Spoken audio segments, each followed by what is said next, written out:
Hi again, everybody. Welcome to the Interface Video Productions Buffalo Wild Wings High School Football Game of the Week. I'm Jared Stewart alongside Josh Metzerly and Marion Royster. Tonight, we're at the pit, Amanda Clearcreek High School. We've got a great battle in the Mid-State League Buckeye between the Amanda Clearcreek Aces and the Bloom Carroll Bulldogs. Let's bring in Marion to talk about those Bulldogs. Marion, whenever we talk about Bulldogs, it's a lot of talk about Otto Coons, but I tell you what, this is a complete team. I want to talk about Cameron Shirkey. This kid can get it done, and in a game like this, it could come down to kicking. It really could, and Coons and Shirkey have really been their transcendent players all year long. Bloom Carroll's just really been as advertised. They've been fantastic all season outside of stubbing their toe against a very tough Jonathan Alder team. They've been great. They've been as advertised, as I said. They really just tonight need to come out and start fast, really just play within themselves, not do any silly mistakes to beat themselves. But if they do that, they can really have some success tonight and have a great season. Let's bring in Josh, talk about the host team, the Amanda Clearcreek Aces. Josh, they stubbed their toe last week, but I tell you what, that Waverly team is a good football team. What do the Aces need to do to get it back on track tonight against a really good Bloom Carroll team? Talked to Coach Dalton before the game, and he said that they really need to work on cleaning up mistakes and the details, and that's what they worked on all week. He felt they had a really good week of practice, and we'll see if it pays off tonight. We've got a good one in the Mid-State League Buckeye. This potentially could be the championship game. Stay with us. The kickoff is coming up next on the High School Football Game of the Week.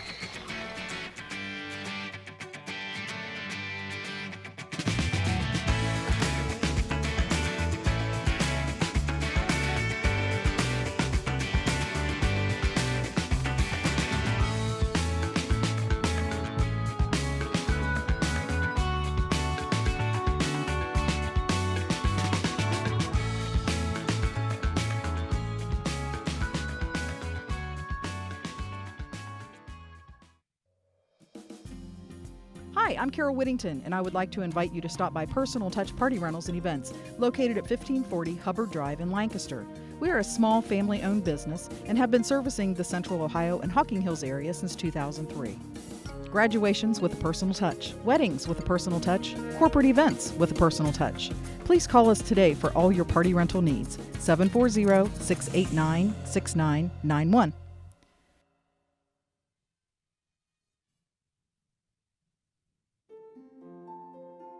Hi, I'm Brandon. I'm a recovering addict. For 10 of the last 11 years, I've been struggling with addiction, homelessness, incarceration, and just loneliness. However, since getting clean this past year, I've accomplished more than I have in those 10 years combined.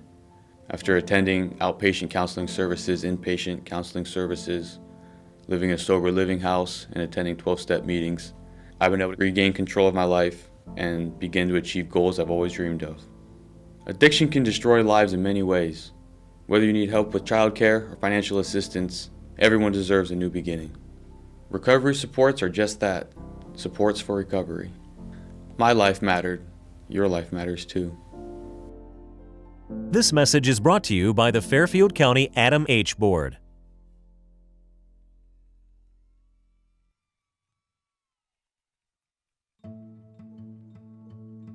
There is no place like Lancaster, Ohio and Fairfield County, and like you, I am proud to call them home.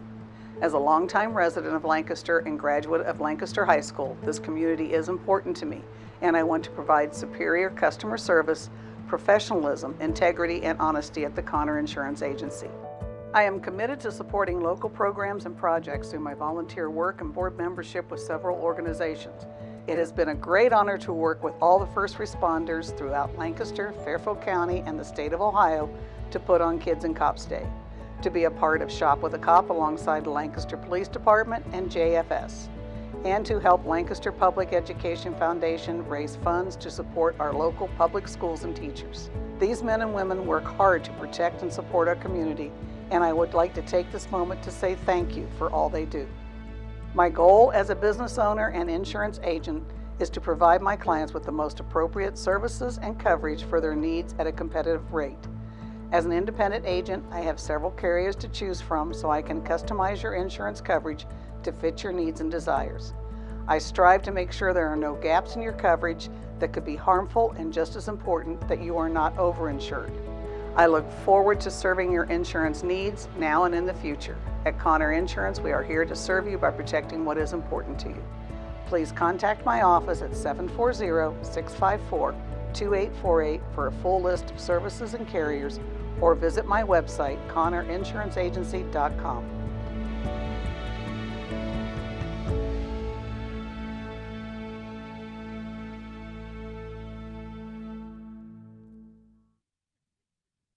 Come experience the Huddle Tire difference. Locally owned and operated since 1910, we're your independent tire and auto repair shop. We carry all major brands of tires, including Goodyear, Cooper, BF Goodrich, and many more. But we're more than just tires. From safety inspections to alignments, brakes, shocks, and struts, even preventive maintenance, we can handle it all. Enjoy the ride at Huddle Tire Company, 300 South Columbus Street, or we can be reached at our website at huddletire.com.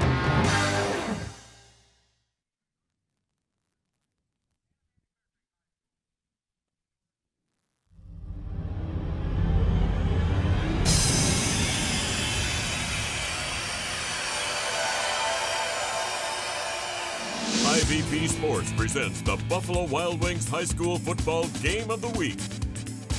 Brought to you by Fairfield Medical Center, Ohio University Lancaster, Standing Stone Bank, North Body Shop, Dawn's Furniture, South Central Power, the Fairfield County Board of Developmental Disabilities, Fairfield National Bank, Jeffrey Wilson DDS, Matt Taylor Kia, Fairfield County Adam H., the Frankie Smith Funeral Home, Fairfield County Parks, the Edwards Insurance Agency, Dagger Law, the Carriage Company, Connor Insurance Agency, Personal Touch Party Rentals and Events, the Huddle Tire Company, Fairfield Federal, Lines Auto Service, Sheridan Funeral Home, and Buckeye Lake Marina.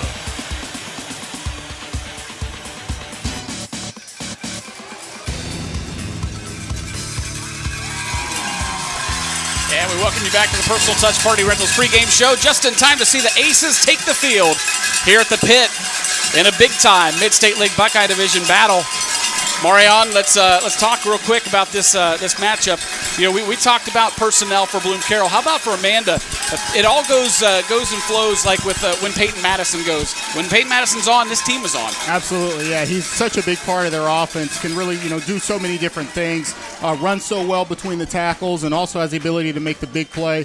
So they're going to rely on him a lot tonight. But they need to again establish the run and play very strong up front, and they'll have some success if they're able to do that. Let's bring in Josh down on the field. Josh, as Marion and I were walking up to the press box, Marion brought up a pretty good point. He said, this Bloom Carroll team used to their home turf, which is obviously a lot quicker than this grass field. This grass looks a little thick tonight. It looks maybe a little high.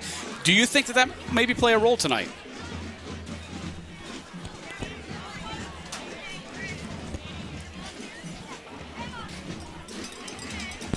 I don't think Josh heard us. We'll get back to Josh in just a second. But how about your thoughts on that, Marion? You, as a player, obviously, you're going to be quicker on turf. Yeah. But for this Aces team, they love getting back here on their home grass. Yeah, and Amanda's, of course, they're more of a power team, and this is their home turf, so they're used to it. It may be a slight adjustment for Bloom Carroll. Again, you play on a lot of different surfaces anymore. In Central Ohio high school football, you could have field turf, you could have grass, and they have a lot of speed, so it's something that it will be an adjustment, but I think they'll be okay.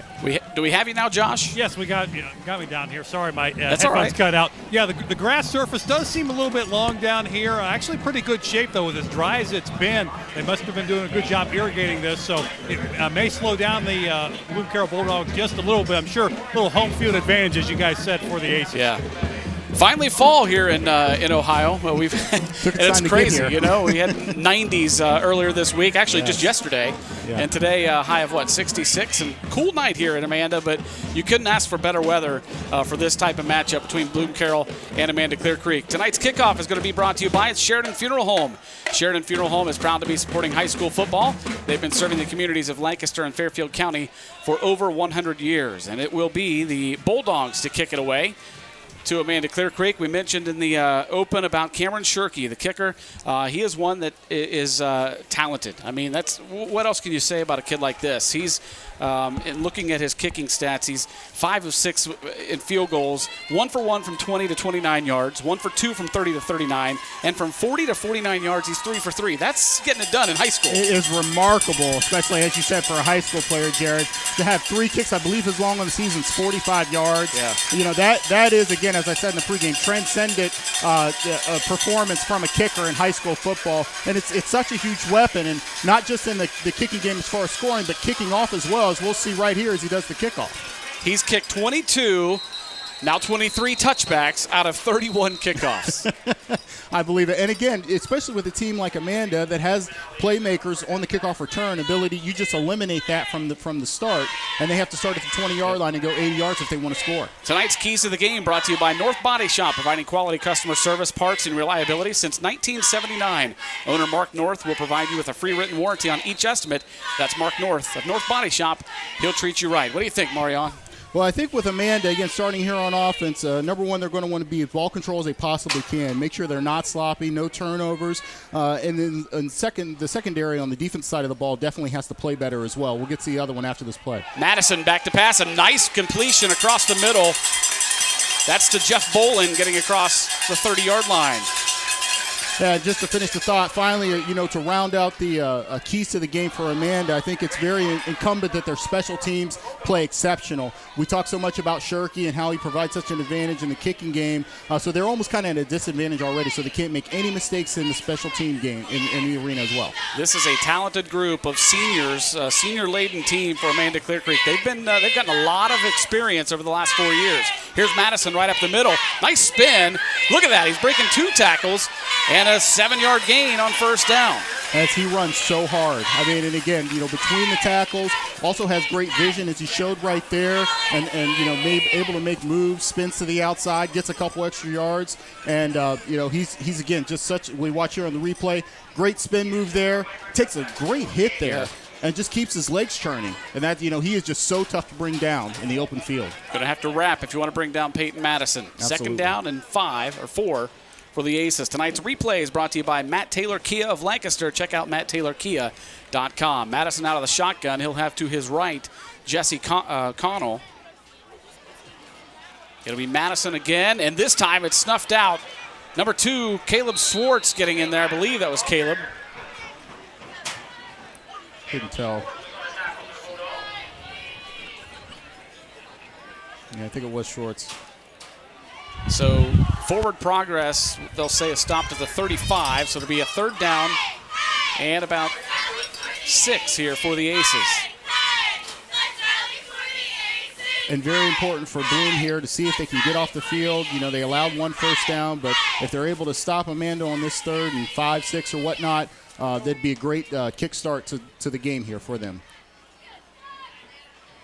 Connell will reset behind Madison in that pistol formation. Madison passes to the far sideline. It's caught by Jeffrey Bolin. What a job by Bolin to reach out. And it looks like with that reach, he got the first down. But I don't know. Look at the where they're going to spot the ball. Looks like short. It doesn't look like a great spot. I thought he reached the ball over to the first down marker there, but it doesn't look like the ref agreed there. Yeah, look at the replay here. And great throw by Madison. He was wide open. Little high there, but able to get down. And again, Bolin does a nice job of fighting hard to try to reach the ball, get the first down. Wow. Maybe he stepped out of bounds ahead of time, but it looks like they. I tell you what, live action. They went for it on 4th and 1, and it's going to be close. They're going to have to measure this. Josh, what do you think? I think he did get it. It looked like they stood up Madison right at the line of scrimmage. They're going to bring out the sticks, but looked like forward progress may have it by no more than half a football. The only thing I can think on the play before that, maybe he stepped out prior to reaching out. I don't know. Yeah, that had to have been it because, again, that ball looked like it was clearly over the first down marker. Yeah. But as we look here as they measure. Wow. Just barely. So 2nd first down of the drive for the Aces. It doesn't matter how far across the line it gets. It just has to be touching that line. They're moving the chains, no doubt. But again, just to finish up with Bloom Carroll, they really were trying to start faster. I thought it was very important for them to try to do that and stay balanced on offense, make sure that they get as many players involved as they can, and then defensively just be tough at the line of scrimmage and physical up front again, because this Amanda Clearcreek team, they are very tough. They pride themselves on running the ball, particularly, again, in between the tackles, and they're going to give the Bulldogs everything they want tonight, so they've got to be ready for it. 1st and 10 Aces at their own 41-yard line, and a hard snap count gets the Bloom Carroll Bulldogs to jump. Looks like Jacob Lucas. Good ball. Encroachment. Defense. 62. 5-yard penalty. Still first down. Tonight's officials are sponsored by Don's Furniture and Mattress, located at 1118 East Main Street in Lancaster. Next dead ball will get you the officiating crew. It's a crew out of the Southeast District tonight, making the drive up to Amanda Clearcreek. Here's Madison back to pass on 1st and 5.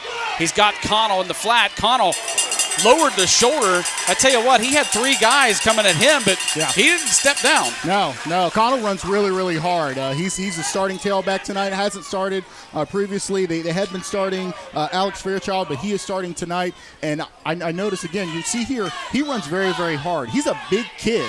They've got him listed in the program, I believe, at 6'4", I think it is. 6'4", 199. He's a tall kid. I don't know if he is exactly 6'4", but he is really, really tall. But he runs well behind his pads despite being that tall, and can deliver a very, very nice blow when he's in the open field as well. So the defense better be ready. 2nd and 2 Aces. Bolin in motion. Here's Connell again, getting to the outside. He's got the first down and more. Out of bounds across the 45 and down to about the 43. Yeah, really, really nice run. And I think if you're the Aces coaching staff, you couldn't really ask for a better start as we look at the officials tonight. Referee Johnny Evans, umpire Chad Jenkins, linesman Wayne Horsley, line judge William Jordan, and back judge is Rick Kassler. And Wayne Horsley, I guess you've got a little connection with him, right? I do. We have some history there. He was actually the equipment manager when I was at Ohio University playing football in the late 90s, early 2000s. And I'll have to tease him after the game to see what Wayne's been up to. But a tremendous guy. I really enjoyed working with him down in Athens. And it's good to see him doing well and officiating here in the Central Ohio High School football. We've got a stoppage on the field again. Having some clock issues, I believe. Issue with the play clock. The play clock's not starting right after each play at 40 seconds. So now he'll start it at 25, but it should start at 40 after each play.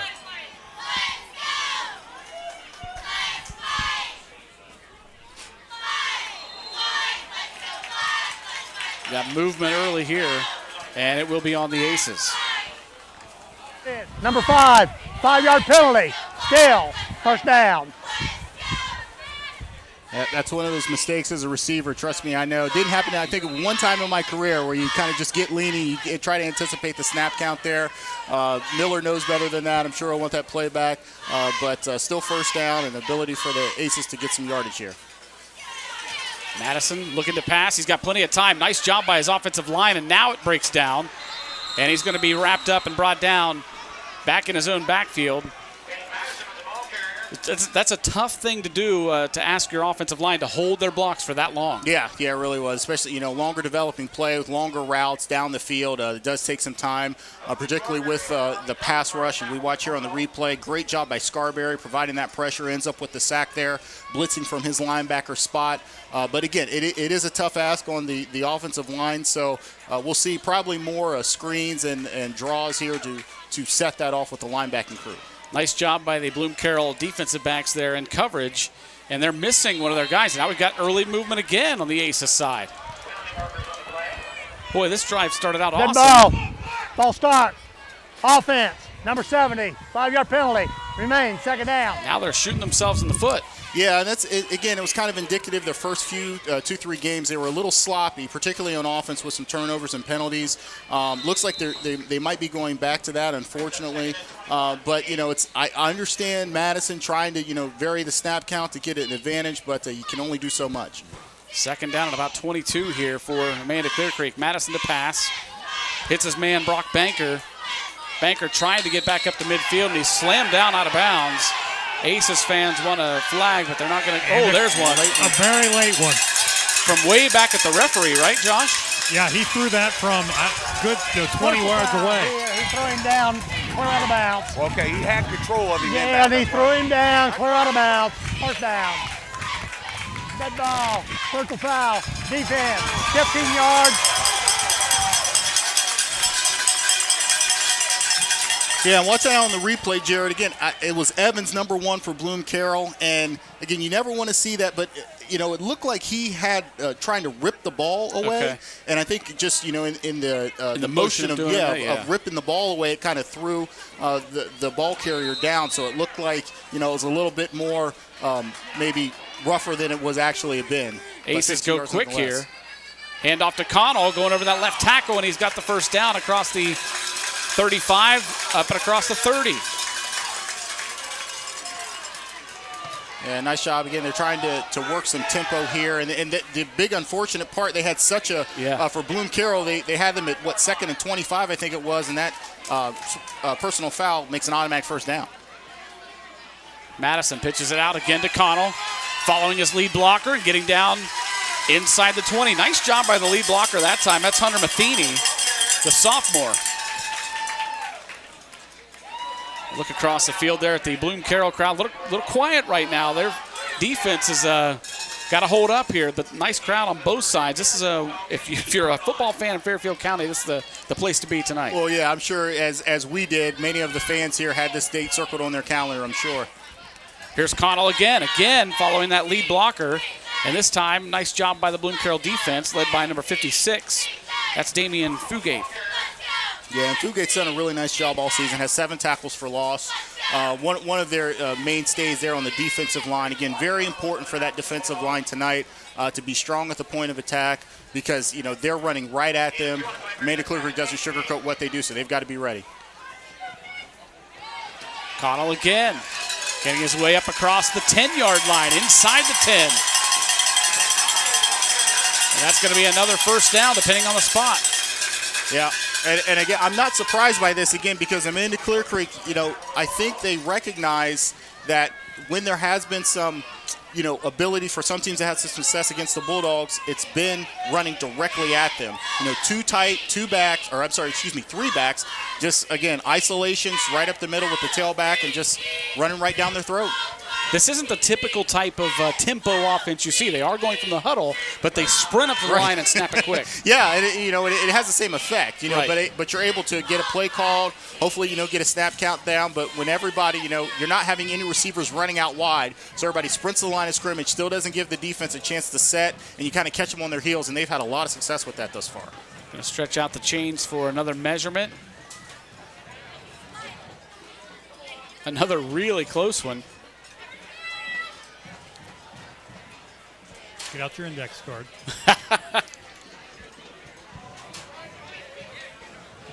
Look at that. It's so close he can't even decide. Now finally a first down motion.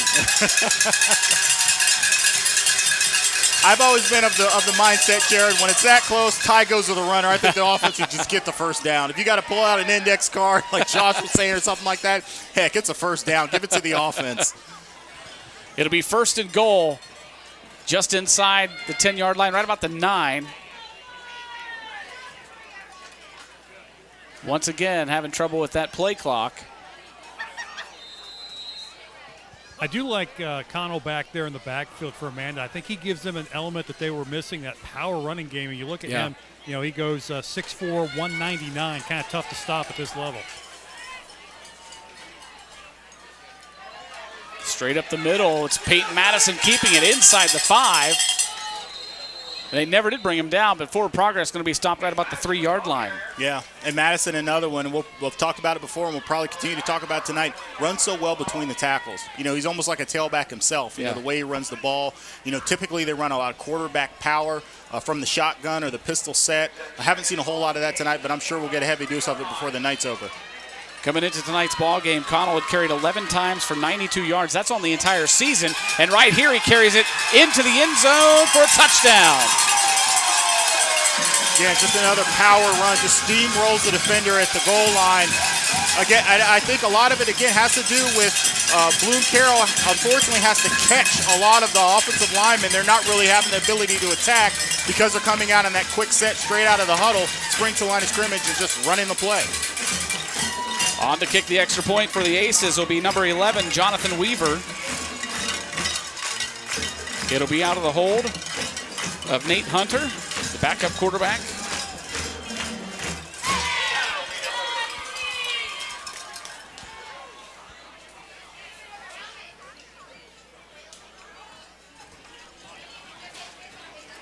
Low snap, but Hunter gets it down, but it's blocked, and that could come up big later on. But the Aces take the early lead, 6-0, with 5:26 to play in the first quarter. And Josh, if you are Coach Steve Dalton, you've got to be very pleased with that drive, especially after they got backed up quite a bit and were able to overcome that. Absolutely. He and I talked before the game, and I think he was not sure what to expect out of his team tonight, and exactly what you wanted to see out of your team. Take the opening kick and go down and get points on the board. Got to be very encouraging sign for the Aces so far tonight.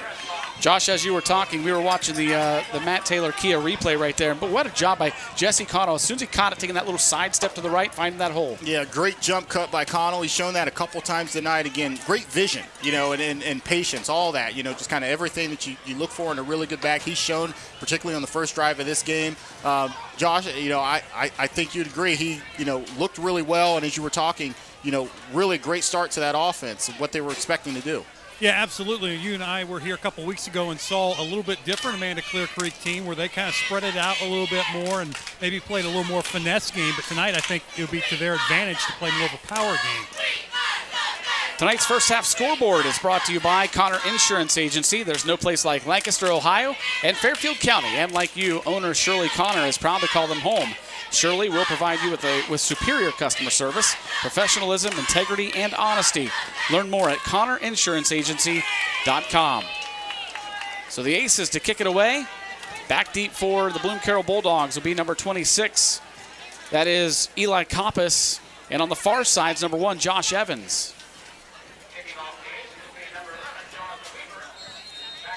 Nice time-consuming drive in that first possession for the Aces. And the best defense that they could have might be to keep the ball out of the hands of Bloom Carroll's offense. Absolutely, taking about 7 minutes off the clock there. So you don't have a chance for Otto Kuntz to get in any kind of rhythm.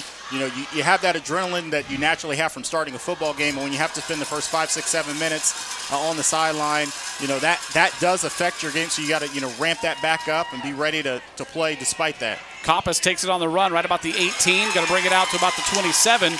Brought down by 79. That's Caleb Steinmetz for the Aces. So here comes the Bloom Carroll Bulldog offense, led by Otto Kuntz. And boy, it seems like we've been calling his name for about 8 years. It has. It's a credit to him because, he's from his freshman year. To me, it's really been a joy to cover him all the years because you've seen him develop and evolve as a quarterback. It's from this just raw, talented freshman that first got in there, and now he not only is he continued with that talent, but he's much more cerebral now and able to run a lot of different plays because of the vision that he has. Here's Kuntz dropping back to pass. He's pressured. Keeps his composure, hits his man at a 35 and up across the 40. A great first down play by the Bulldogs. Yep. Great patience there by Otto Kuntz. I think we're going to see a lot of that tonight. Good feet, good pocket awareness, scrambles just a little bit to his right, and his receivers do a nice job of finding him when he's scrambling like that. Trace Wisecarver was on the receiving end. Here's Josh Evans on the carry, up across the 50. Evans finally brought down inside Aces territory. Yeah, and Evans is a tremendous weapon for the Bulldogs. They're able to line him up in a lot of different sets. As we look at here, the drive summary last by the Aces, great job there. But Evans, just a very versatile football player. Kuntz will keep it this time. And he's going to be brought down after no gain, maybe a loss of 1 on the play. Great job by the defense by the Aces. But did you see that drive? 18 plays. Wow, yeah. Yep, 18 and plays. 7 something off the clock. Right. We're told that by far, I think, is the longest drive we've had this year, at least on our coverage. Wow, what a hit right there. 26 and Who's the other one? Was it Connell? I think also Connell in there, 25. There. Quentin Lott in there as well. Yeah, Quentin Lott. And our first game we did here versus Liberty Union, he had a lot of good sticks in that game as well. He is a physical football player. Big third down here for the Bulldogs. KJ Benedict resets to the right side. Coons will have Evans to his right. 3 receivers to the right, 1 to the left. Third down and 9, 3:50 and counting here in the first quarter. Coons rolling to the near side and just overthrows his intended receiver. That's Evan Willett.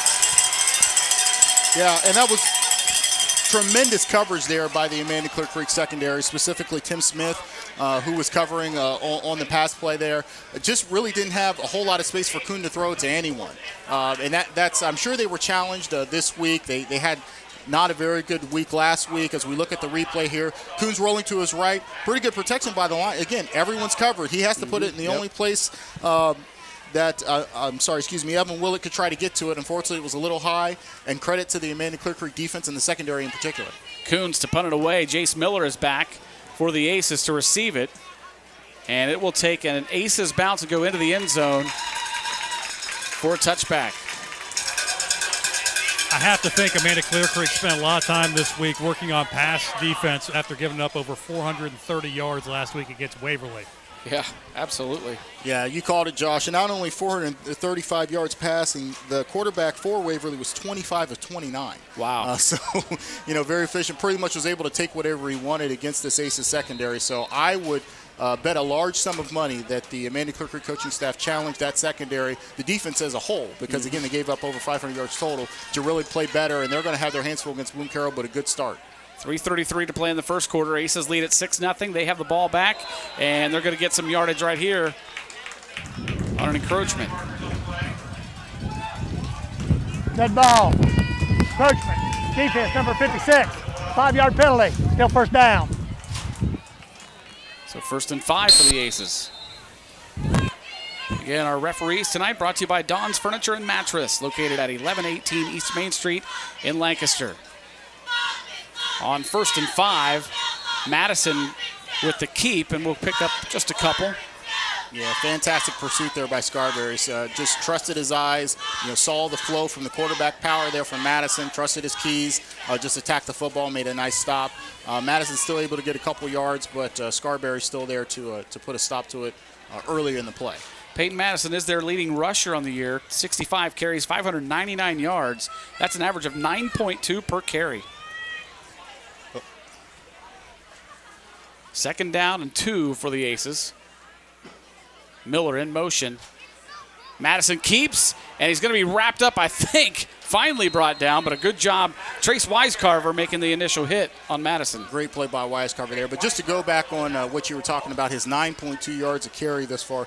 Against Fairfield Union, I noticed Peyton Madison had 201 rushes on 9 carries. Wow. 9 carries. That's crazy. That's like Bo Jackson Tecmo Bowl numbers. I mean, my goodness. I saw that. I thought it was a misprint. Yeah. Well, maybe 19 carries. No, it was 9 carries. Over 20 yards of carry. It's incredible. Yeah. I love the Bo Jackson Tecmo Bowl reference, by the way. You gonna say the cheat code too? Up, down, A, B, Yeah. left, You're right. right. Exactly. 3rd and 5 for the Aces. Madison back to pass. Hits Connell in the backfield. Connell across the 25, and a good job pursuing that time by the Bulldogs. And it looks like they're going to force an Aces punt here. For our viewers born after 1986, that was a video game that I referenced, Tecmo Bowl, for Nintendo. Well, then they had Super Tecmo Bowl after that. Yes, they did. After 1991, no one would get that Right. reference. We're going down a rabbit hole. Save us here, Jared, before Josh and I really geek out on you. Hey, I played all those, along with There double you go. dribble and RBI Oh, yeah. baseball. Excite bike. Oh, yeah. 4th and 2. A high, short punt. Boy, that thing just went straight up and straight down. Now it gets an Aces bounce. But the Bulldogs going to have it in Amanda Clearcreek territory for their second drive.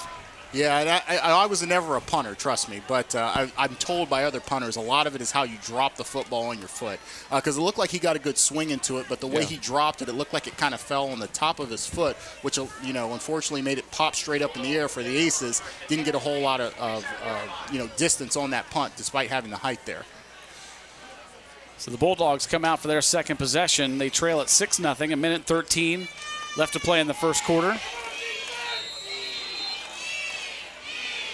And we mentioned that they're missing Cody Harmon, one of their defensive backs, but he's also gets some offensive reps at running back as well. So that could play a factor tonight. Right. The Dogs' offense so versatile, and they have so many people to get involved there. So anybody they miss is important. Coons, what a cut back there early in the run, and he picks up close to 10 on the play. Yeah, and that's I'll probably talk about Coons so much tonight. Of course we will, but so many things I've been impressed with. One of which has been his running ability. Yeah. He was always a fast kid, but his vision and his ability to run with power has gained so much in the last couple of years, particularly. Just fun to watch, and again, just adds another element to this already potent Bloom Carroll offense. Hobie Scarberry will stand to his left. Otto back to pass, pump fake, over the middle. What a catch! Diving for it. Down there is Evan Willett. Great catch there by Willett. He's their go-to guy on the receiving end, their leading receiver coming into this game. And a nice double move there. Great call there by Coach Bartholomew. Great job by Coons of carrying out the fake, making those linebackers bite on that initial pump. And he just hit him straight on a seam route right up the field, and a fantastic diving catch by Willett. Great execution by the Dogs. 1st and 10 at the 14-yard line. Coons gives it off to Scarberry. Scarberry stood up right about the 10-yard line.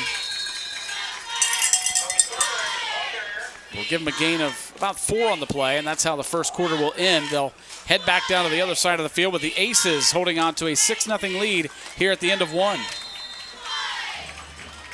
Yeah, if you're Amanda Clearcreek, you have to be pleased with that first quarter effort. Didn't play particularly well on the second drive there, but that first drive was really just picture perfect. Outside of that, they got that personal foul play that bailed them out a little bit, but they took advantage of that, able to go down and score. And having a 6-0 lead, against Bloom Carroll, against such a good offense, able to score so quickly, holding them scoreless in the first quarter, you got to be happy with that. I want to get down to Josh. Josh, through the late 90s, early 2000s, this place was always packed, and it was a raucous crowd. I mean, the crowd was always rocking.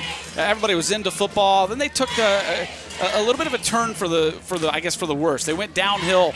Now it seems to be back on the upswing. And what's the atmosphere like down there? It is really powerful down here. You can hear a lot of the cowbells, I'm sure, in our crowd mic tonight. But yeah, the Pit was a place that people feared back in the 90s when they were rolling, going to state championship games. And you start to get some glimpses of that with this run the last couple of years that Coach Dalton and a couple of coaches that preceded him got this team on, and definitely feeling that atmosphere here tonight. Yeah. Yeah, just a credit to Coach Dalton again, because such a proud program, and they were able to do so much, as you were talking about, Jared, in the early 90s and early to late 90s. Around the right side, tried to catch the number. I think was that Evan Willett? Coppice this time. Yep. Okay. 26. You mentioned Coach Steve Dalton. Also, how about we want to give a shout out to both these coaches, Steve Dalton for Amanda Clearcreek and Wade Bartholomew for Bloom Carroll. We reach out to coaches every week when we're doing ball games and just looking for stats and information. And I tell you what, both these coaches provide us with so much information. And in particular, Coach Wade Bartholomew, Josh, you could speak to this. I think he sent the email at 10 a.m. on Monday, and you got an email back at 10:02, right? Yeah, it was pretty immediate, which is shocking. I didn't have to chase down athletic directors or athletic secretaries, so I was very happy about that. Bulldogs here on the carry. It's close to the goal line, and we've got one guy signaling touchdown, but the other guy spotting the ball. Yeah, I thought he was in on that one. That's Scarberry on the carry. The guy on the near side was signaling touchdown. It's going to be a 1st and goal from the 1, we'll call it.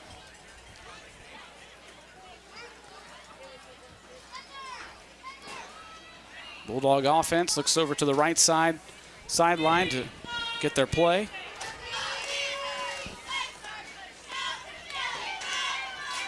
Coons again to Scarberry, and this time, no doubt about it, he's into the end zone for the touchdown. Yep, I like that call there. Reward the guy that got it there. Scarberry did a really nice job on that drive, just running hard, between the tackles, and again, delivering a blow, attacking on those linebackers for the Aces. But I thought he got in on that first play, but, nice job to go right back to him. Excellent job by the offensive line as well to really get a push up front and make the work pretty easy for Scarberry on that touchdown. Going to get our first look here at Cameron Shirkey as far as kicking extra points tonight. And it is up and it is through, and the Bulldogs take a 7-6 lead with 11:21 to play here in this first half. Yep. Some other games going on around the area tonight. Ridgedale is at Bern Union. New Albany at Canal Winchester. Pickerington Central is at Gahanna. Fairfield Christian at Grove City Christian. Fairfield Union is at Hamilton Township. Grandview Heights at Harvest Prep. Grove City at Lancaster. Whitehall is at Liberty Union. Reynoldsburg at Pickerington North. That should be a good one. And then tomorrow morning, Worthington Christian will make the trip to Fisher Catholic for a 10 a.m. kickoff for that one. They'll play at Fulton Field. Wow, that's a little bit different take there. Usually the spot reserved for junior varsity, but I think due to some fielding scheduling conflicts, they were forced to play that game earlier in the morning. But, regardless of when you play Fisher Catholic, you better be ready. 10 a.m., 10 p.m., doesn't matter. 6 plays, 47 yards, 2:03 off the clock. And I think that should be a 1-yard touchdown run. I think it was a 47-yard total drive. 1-yard touchdown run for Hobie Scarberry. So Madison and Miller back to take the kickoff from Shirkey.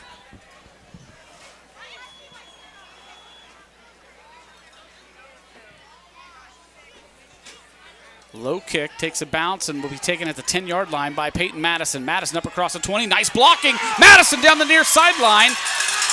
Still on his feet across the 50, but he stepped out of bounds right about the 36-yard line. Yeah, they really got bailed out there because I think he was going to take that one to the house. That was a really nice cutback as well. But, and it's so rare, number one, to even see a quarterback back there returning kicks. But the fact that he has that game-breaking ability, he showed that last week. The one bright spot that they might have had against Waverly was the first play of the game was a 97-yard kickoff return by Madison. And almost broke one here had he just not stepped out with his heel on the line there. Great play, though. Josh, if they use the 2-inch line instead of the 4-inch line, he's still going. That's right, yeah. And especially being on grass, you may get a little extra, away with something a little extra, too. Yeah. Madison, empty backfield. 3 receivers to the right. Now Connell will reset to the left of Madison. He'll be the lead blocker as Peyton tucks it in and will be stood up after about a 2-yard gain. He's got to be gassed after running back that kickoff, too. Yeah, the stamina, and I think we talked about this last time we were here, Josh, the stamina of Madison, to run, as many plays as he does on offense as the ball carry, that takes a lot out of you. Not to mention he plays on defense and special teams quite a bit, returning kicks and such. Just a testament to his physical stamina and just his overall toughness, really. Yeah, you got to be an Iron Man if you're playing at D4, D5, and below. Oh, yeah. Yep. They give him 2 on the play. It's 2nd down and 8.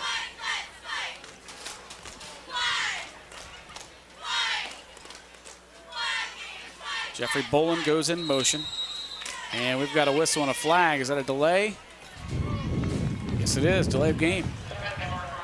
Dead ball. Delay game. Offense, number 15. 5-yard penalty. Remains 2nd down. And I just looked down there and noticed it looks like they turned the play clock off. And I'm wondering if that really played a role, Josh. When did they turn that off? They turned that off probably about a series or 2 ago. They were having some issues with it, timing-wise, and they just decided to shut it off. So now it's the back judge who'll keep track of it. And I wonder if both quarterbacks realize that or not. Probably not. So it gets the Aces there. 2nd down and 13. Again, Bolin in motion. Connell takes the handoff. Little stutter step there at the beginning. And then gets up near the original line of scrimmage. A nice job on vision there by Connell there. We had the backer that was blitzing actually through the gap that he was intended to run to. But, again, makes a really nice jump cut as he did on his touchdown run, and as he has a couple other times tonight, and turns it into some positive yards instead of being stopped at the line of scrimmage and not able to get any. Big 3rd down here. 3rd and 10, they're calling it. Clock rolls at 9:34 to play in the first half.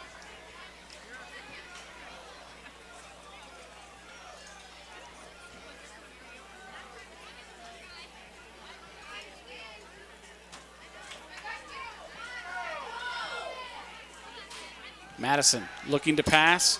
Nobody open. Finally, he's going to just throw one out there, and it's incomplete. Now a flag comes in.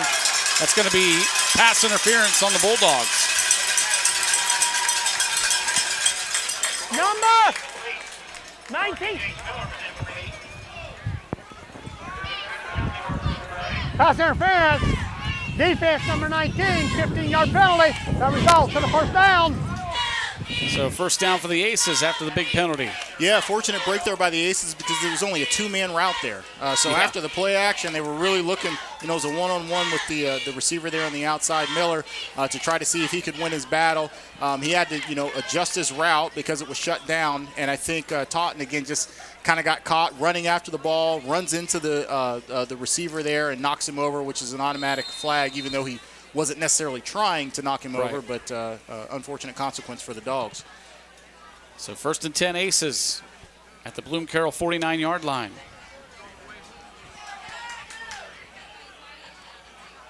Connell takes the pitch, following his blockers. Good job by those blockers. Jace Miller leading the way, and Jesse Connell's got another first down. Yeah, that's a great wrinkle because I think maybe the last 5, 6, 7 times that they've ran that quick sprint to the line with 2 backs and 3 tights, they've ran it between the tackles. This time they switch it up a little bit, run a toss to the right. Bloom Carroll, again, you could see the linebackers attacking straight up the middle because they were used to seeing that, and I think it allowed them to have some space on the outside and get that first down. Here's Connell again, and this time he's just tripped up right at the line of scrimmage, but still falls forward. 61, Luke Farrell. On the stop. That was a really nice play by Farrell there. Just got enough of his ankle, but just to get that penetration in the backfield in the first place, to be able to trip him up and grab that ankle, great job. Brings up a 2nd down and 7 for Amanda Clearcreek. They trail it 7-6, 8:24 and counting here in the first half. Connell takes the pitch, gets another good block from Miller, and then another one. And we've got a whistle and a flag. I think this might go on Bloom Carroll. Yeah, I think it looked like 26 Hunter Matheny was out there trying to block, and he got thrown down. Got a takedown on 26 offense. Oh, no, it's the other way.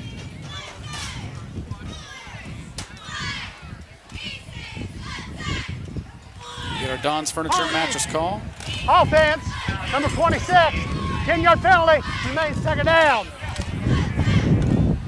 Let's watch this replay here. You'll see it.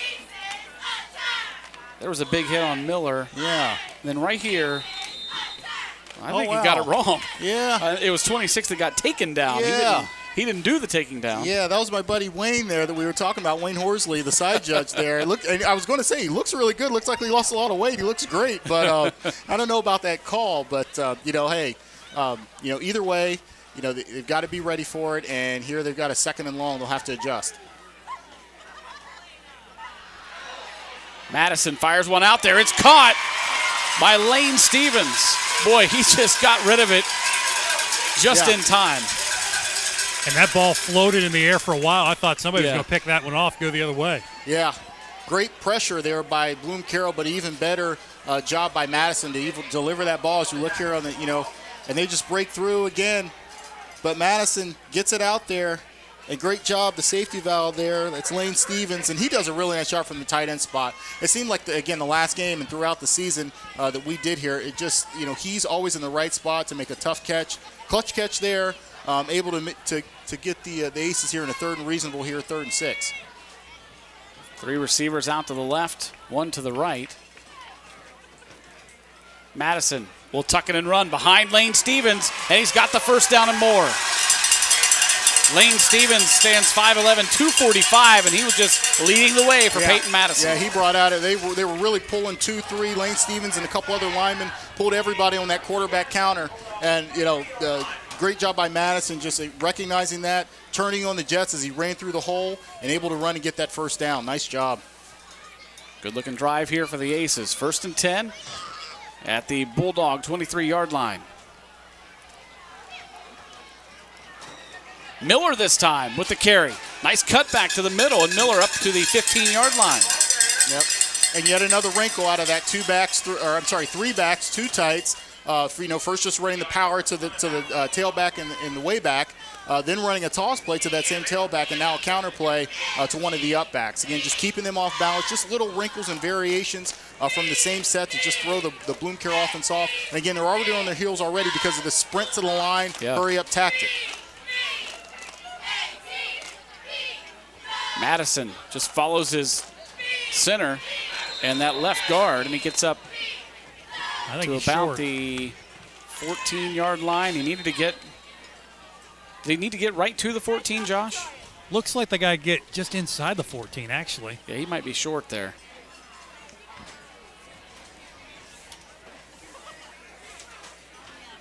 And for the Bulldogs, Damian Fugate had to come off the field. He had equipment issue. His helmet came off, and that's not somebody you want to have to come off here on a 3rd and 1.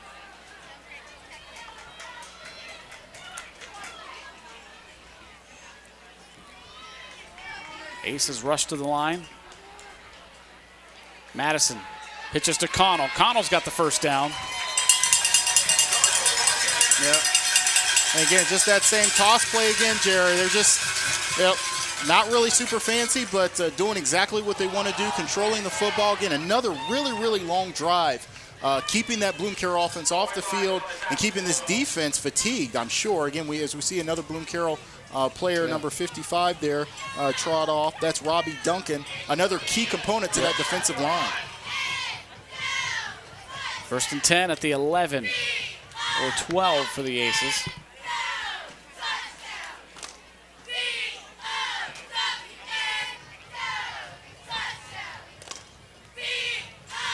Madison with the pitch out to Connell. And this time he's going to be wrapped up in the backfield. Who wasn't leading the way there? 21? I thought it was number 3, Trace Wisecarver, was what started it. He did a great job of coming up from his linebacker spot to apply the initial pressure and make Connell really stretch that out. You know, I don't know if Connell was hurt for some of the season. He only had 11 carries going into the game. I think he's got well over 11 already tonight. Right. Again, you know, when we were here the first time, primarily Alex Fairchild, who did a really nice job running the ball himself. But, you know, I'm not sure exactly what it was. But, again, with his size and the speed that he's shown, he's somebody that I would definitely look to get the football to a lot. Yeah, Fairchild's their second leading rusher at 49 carries for 291 yards. That's right behind Madison's 599 yards. Right. We have not seen Fairchild tonight. No, we have not. He is in uniform on the sidelines, guys. Right. I don't know if there's any other reason, but he is in uniform. Okay. But what a luxury as a head coach, Yes, to have absolutely. two good players. And again, we haven't even said much about Jace Miller tonight, but he is a tremendous football player. Again, very versatile, almost like a Swiss Army knife type player. Yeah. Does a lot of different things, like up in the backfield as he is here, and also out wide. Here's Connell again with 2 guys blocking for him out there. Jesse Connell inside the 5. And to the goal line, I think he's going to be short by just a little bit, but what a run by Jesse Connell. Yeah, and it's just Connell right, Connell left, Connell up the middle. Yeah, nice job there. Again, just running really hard. Again, nice job by Bloom Carroll to keep him out of the end zone, but when he's, gets that head of steam going on the outside on those pitches, he just turns on the jets, and he's, to the second level immediately.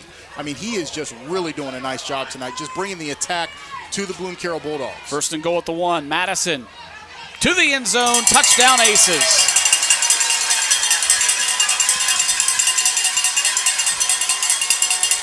Nice job by the Aces. Again, just another wrinkle in that same offensive formation, a little option play. Madison just takes a step back and runs the option to the right, has his opportunity to either pitch it or keep him himself. I think he would have been fine either way on that one, but he keeps it himself, cuts right up, and scores a touchdown there. I don't know if we have total time of possession when we do our halftime stats, but it's going to be heavily in favor of the Aces. Oh, yeah. And again, it's kudos to not only the coaching staff from having a game plan, sticking to that game plan, but also the players for carrying that out and executing. Yeah. Because...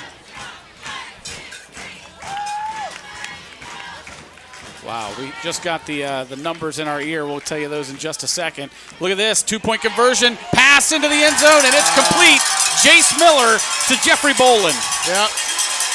And just as I said about Jace Miller, he can do so many different things. Talk about a Swiss Army knife. They line him up in the backfield. They line him up wide. This time they have him throw the ball on a halfback option right in the end zone. finds Jeff Bolin for a 2-point conversion, a heavily needed 2-point conversion. Again, because it is so very important when you talk about the Bloom Carroll Bulldogs. You know, you have Shirky, so every extra point is important. So even though they didn't have the first one, they're able to get that 2-point conversion, and they don't miss a beat. Take a 14-7 lead. So here's that the time of possession for Bloom Carroll. It was 3:50. I think it was right around 3:50. And for Amanda Clearcreek, over 16 minutes. Goodness gracious. 16:58, just shy of 17. Wow. That's how you shut down a high-powered offense. Don't give them the ball. Absolutely. Credit this coaching staff for coming up with that game plan and the players for executing. They're doing an excellent job so far. But tell you what, it's a long game. There's a scoring drive there. 16 plays, 64 yards, 8:09 off the clock. A 1-yard touchdown run for Jeffrey Bolin. And then capped off with a 2-point conversion from Jace Miller to Jeff Bolin. So their 2 scoring drives so far have been 8 minutes and 7 minutes. Yeah. I mean, that's just tremendous. That's remarkable. Yeah. I mean, the offensive line, the running backs, the coaching staff calling the plays, their execution right out of those quick. I mean, just a great job. Great job. Kickoff will be taken at the 5-yard line by Eli Coppice, and Coppice out to about the 24, his own 24. Well, they're having all kinds of technical issues with technology here tonight. They've already shut off the play clock, and now the scoreboard has, it's 7-4. We got a baseball game going on. I was going to say that. Yeah. Somebody needs to hit a 3-run home run. So just pay attention to our scoreboard, brought to you by Connor Insurance Agency. It's right. Donnie Ziegfeld making sure that we've got the score correct on your screen. I'll get you the rest of our IVP crew in just a minute. As Coons rolls to the near side looking to pass, he will tuck it in. And once again, how about Lane Stevens collapsing on him? Yeah. Impressed with Lane Stevens tonight. Oh, yeah. Yeah, he's done a really nice job, again, on the offensive side, making a key catch, and he is a load on defense as well. Yeah. Plays very, very well. Also a nice job by Seth Hoffman there, getting some nice penetration there on Coons, and unfortunately, another negative play there. Coons to pass, just overthrows Coppice, and he takes a hard hit, and it's going to bring up a 3rd down and long for the Bulldogs. Yep. Yeah, and again, I don't want to assume too much, but when you've got a quarterback, even as good as Coons is, when you're sitting on the sidelines for 8 minutes and 7 minutes, and you've got to come out cold and try to hit your receivers and try to get a rhythm going, that's very hard to do when you've been on the sidelines for so long. So these long drives for the Aces have accomplished so much. But yet another wrinkle there is it keeps Coons on the sideline, and he can get cold or rusty. Got a timeout on the field, and that gives us a chance to thank some sponsors tonight. Yeah, why don't we take a second here to thank South Central Power, who salutes all linemen. So we are proud to present our Lineman of the Week during the 2009 high school football season. Each week, we're spotlighting different linemen from from South Central Power and a local high school team. So follow us on Facebook, Instagram, and Twitter to see all of our great linemen. Profiles will also be available on southcentral.com. South Central Power, we're your hometown team. Want to tell you about our Interface Video Productions crew, bringing you all the sights and sounds here from the pit. Our producer-director down in the truck is Bob Campetti. On graphics is Donnie Ziegfeld. Replays is Shane Messina. Our statistician, Beth Campetti. On cameras tonight, down on the field, Tom Russo. That camera there you see is Jason Roush. And our top camera tonight, Jim Spires. There's Tom. He's going to get bumped into by the official. 3rd down and long for the Bulldogs. Coons back to pass. He has pressure. Forced to throw it short, and that's well short of the 1st down. They're going to be forced to punt. Yeah, there's Jimmy Spires. Nobody's out on the roof tonight. Does he get hazard pay for that? Mario, I remember last time we were here, there was someone outside the box up there on the roof. Yes.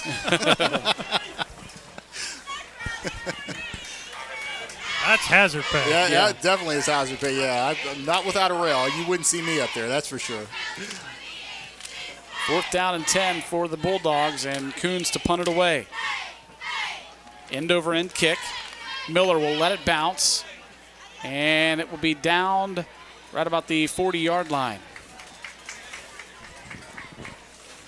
Checking some scores from around the area tonight. Pickerington Central leads Gahanna 21-0 in the second quarter. That game being played at Gahanna. It's Reynoldsburg over Pickerington North, 3-0 in the second quarter. Canal Winchester leads New Albany 20-14 in the second. It's Harvest Prep over Grandview Heights 21-0 in the second quarter. It's Hamilton Township leading Fairfield Union 19-0 in the second quarter. Lancaster leads Grove City 21-6 in the second quarter. Bern Union all over Ridgedale 32-0. That game also in the second quarter. Whitehall Yearling leads Liberty Union 14-7 in the second. That's all we have as of right now. Here come the Aces with 1:43 to play in the first half. Look at all the field that Madison's got to work with there. He rolled out to his near side and saw nothing but green. He picks up about 8 on the play. Yeah, and that's a tremendous job by Luke Farrell, because I think if he doesn't sprint back outside to really, cut off Madison, he probably hits the sideline and runs for his, 60, 65-yard touchdown there. But nice job by him, but a really nice play call by the Aces as well. Here's Connell following those lead blockers. Connell dives ahead, has the first down up to about the 46-yard line. The lead blocking for the Aces tonight has just been tremendous. Yes, it has. And it's such a key part, when you're talking about, a team that has to, run the ball and wants to do it with such success and power as Amanda Clearcreek does. It's very important not only that your linemen block, but those lead backs, especially in those pitch plays. When you get out on the perimeter, it's so important, to have your footwork down, make sure you get the correct leverage, and are able to, if not get the defender on the ground, at least push him in the right way to make sure that the offensive ball carrier has lanes and room to run. We have a timeout on the field. Timeouts tonight brought to you by the Carriage Company, located at 1031 North Memorial Drive. Check out their website at carriagecompany.com. Coming up in just a little over a minute, we will have the halftime band show. Tonight's halftime band show will be brought to you by Frank E. Smith Funeral Home, Crematory and Monuments, family owned and operated since 1889. Check them out at funeralhome.com. The Frank E. Smith Funeral Home, respect for tradition, regard for change. The halftime band show is also brought to you by Fairfield Federal Savings and Loan. When it comes to our customers and our community, we go above and beyond to help. Personal or business banking, whatever you need, we take it seriously because we know you do as well. The difference is clear. Fairfield Federal Savings and Loan specializes in banking that revolves around you. Member FDIC, equal housing lender. Another good run there by the Aces to pick up another first down. Another great run, and again, another great block. We talked about, those backs lining up in the backfield, making those lead blocks. That time, Hunter Matheny, my goodness, delivered a great blow at the point of attack, able to spring Connell for another first down run. That is the 12th first down for the Amanda Clearcreek Aces to only 3 for Bloom Carroll. Wow. I mean, this is really just picture perfect. When you talk about a team, a running team that wants to keep a high-powered offense off the field, you really couldn't draw it up any better than this. Yeah. I mean, they have really just done a great job. We've said it time and time again of just the execution. Again, because, first down after first down after first down, even times where they've been able to, they've had a penalty or something like that that's got them in trouble, they've been able to do the right things to get out of that trouble and keep the chains moving. I mean, it's just really, really a great job.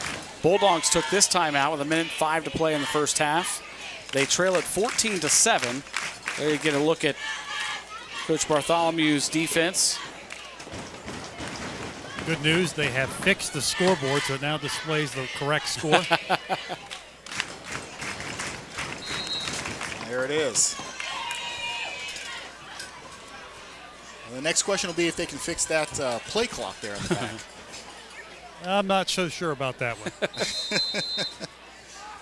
Yeah, it's got to be really difficult, though, for the quarterbacks. You get so used to seeing that in the backfield, so you know exactly where you're at. You can take a look up because that is on pretty much every field now. Right. So when you don't have it, that is a problem. Madison pitches out to Connell, and Connell, a hard run up across the 30. That almost looked like Madison turned the wrong way, but somehow was still able to get the pitch all the way out to Connell. Yeah, I mean, if he did turn the wrong way, he played it off really well. I couldn't tell if he did turn the wrong way or if it was just a drawn-out fake to really think that the offensive play was going the opposite direction. But nevertheless, got it out in front of Connell, so it was a nice pitch. He was able to hit it in stride and get some nice positive yardage. On second down, here's Connell again. Up the middle and going to be shy of the first down, I think, by about a yard. The clock inside of a minute. No timeouts left, I don't believe. Is that correct, Josh? Looks like they have 2. I think so. Here's a pitch to Connell again. Again, following those blockers, and this time he does have the first down, but I don't think he got out of bounds.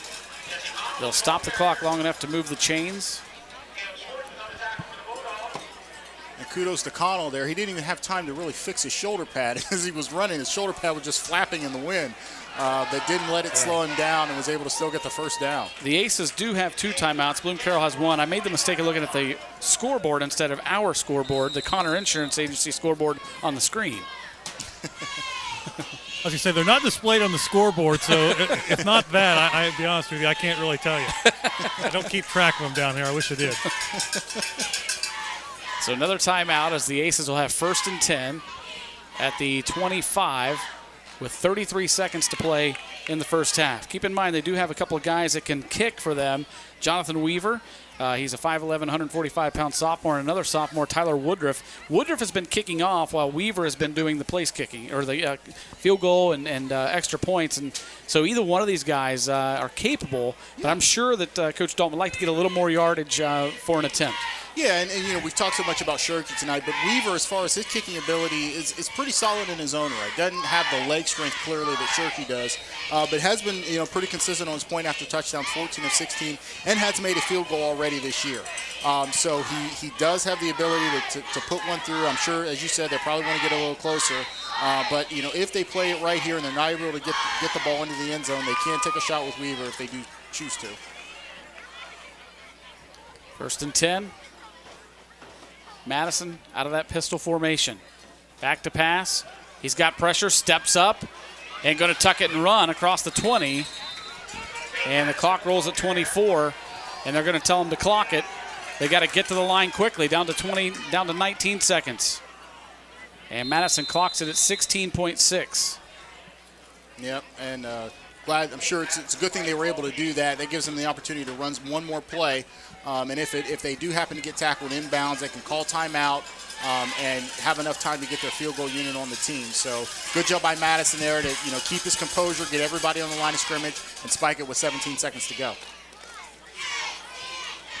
And with that one timeout in your back pocket, your entire playbook is open. You can run anything over the middle if you'd like. Exactly. And if they get a first down, then the clock stops again, so they're able to run another play if they choose to.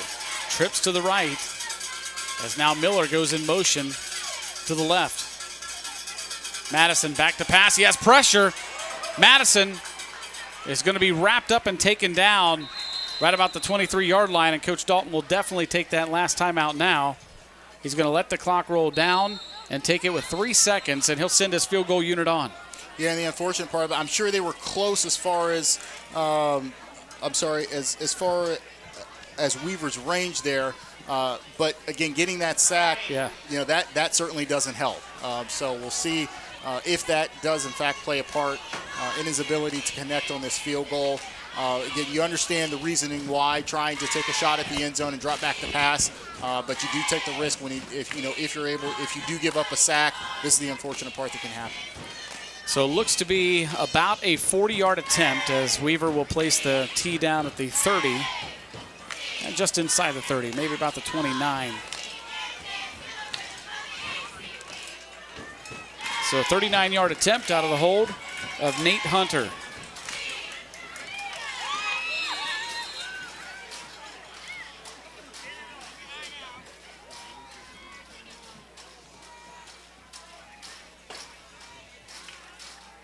Good snap, good hold.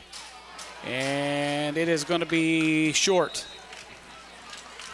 So that's how the first half ends, but I tell you what, a good first half for the Aces as they lead it 14-7 and just totally controlled that first half. But if you're Coach Bartholomew, this is a close ball game. Just go in the locker room and regroup here. Right, yeah. You want to, make sure the guys don't panic and just say, they've really just got to shore some things up on defense, and they've just got to play tougher. And they've got to be able to, bring the attack to the Aces and be able to get off the field, on those third down plays and make sure they give Connell a chance to convert on his end and get some things going on offense. Your halftime band show is coming right up, brought to you by Frankie Smith Funeral Home and also Fairfield Federal Savings and Loan. There's your halftime score. Amanda Clearcreek leads Bloom Carroll 14-7. We're going to take a timeout. We'll be back with the halftime band show on the Buffalo Wild Wings Interface Video Productions High School Football Game of the Week.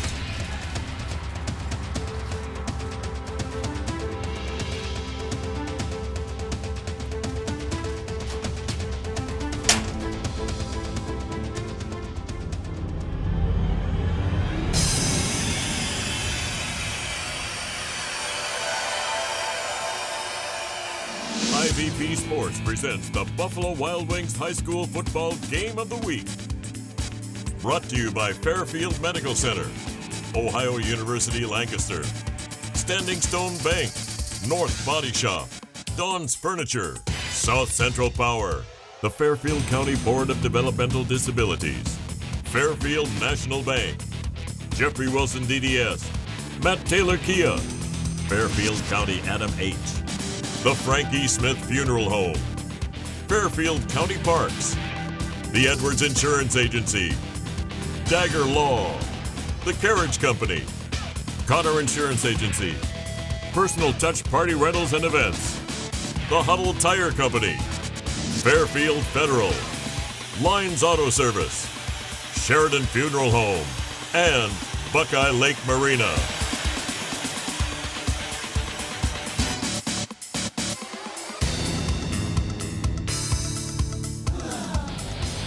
Hi again, everybody. Welcome to the High School Football Game of the Week. I'm Jared Stewart alongside Tim Shoemaker. Tonight, we've got a great one for you. The Blue Carroll Bulldogs host a great week of practice. Even in the rain and the weather, we had a great week of practice.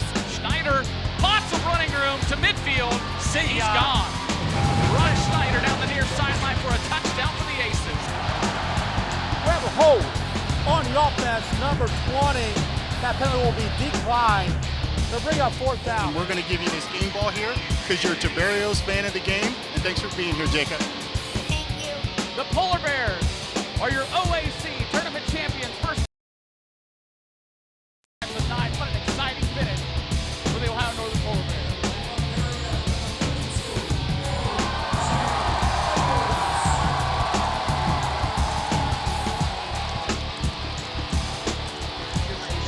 And be very proud of this trophy because you've earned it. Come experience the Huddle Tire difference. Locally owned and operated since 1910, we're your independent tire and auto repair shop. We carry all major brands of tires, including Goodyear, Cooper, BF Goodrich, and many more. But we're more than just tires. From safety inspections to alignments, brakes, shocks, and struts, even preventive maintenance, we can handle it all. Enjoy the ride at Huddle Tire Company, 300 South Columbus Street, or we can be reached at our website at huddletire.com. At Dagger Law, we have more than 110 years of combined expertise in nearly every part of law.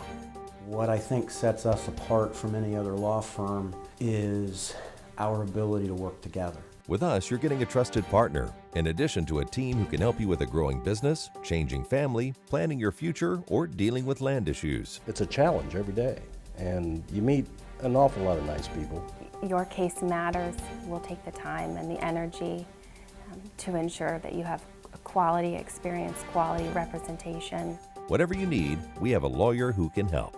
Dagger Law. Local, trusted, experienced.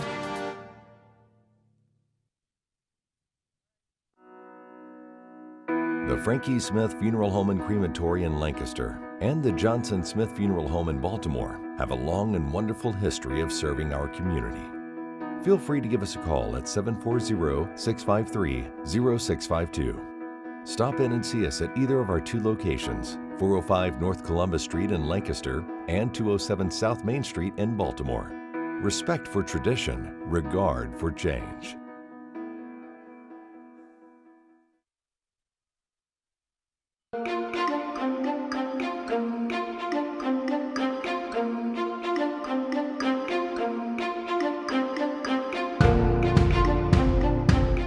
Welcome to the Dream Machine. Like to be part of Dream Machine, keep me busy, and it's also important that we do it together as a group, and we plow and plant, and we have lots of produce. We have tomatoes like one here, and gourds, cucumbers, squash, crabbies, beets, microgreens. We also have flower arrangement, and we also sell bags, those tote bags out of animal food bags, and we sell them out in the market, farmers market. It's a special place that keeps people healthy by eating a couple fruits and vegetables. I always show people, first time they pick raspberries and green beans, I show them how to do it like if they do it wrong. Picking raspberries and green beans is simplest, easy for me. We're entering some things in the field like pumpkins, the gourds were growing, and everyone likes them.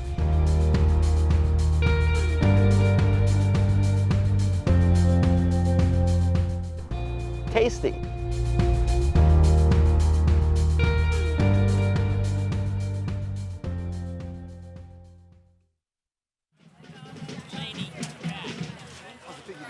Tonight, the band will entertain you with hits from 2000 to present.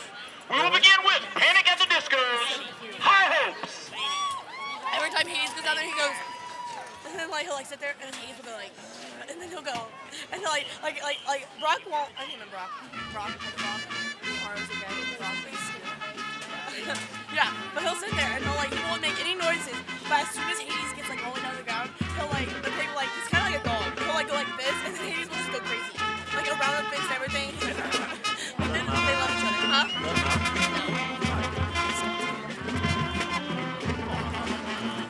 How good's the hot chocolate? Get there now. Here we go. Get a coffee.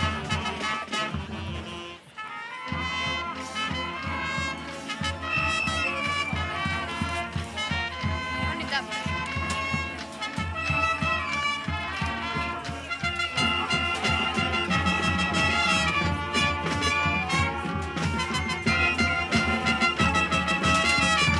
All of our cheerleaders, 4 of them. I think Hannah played the drums.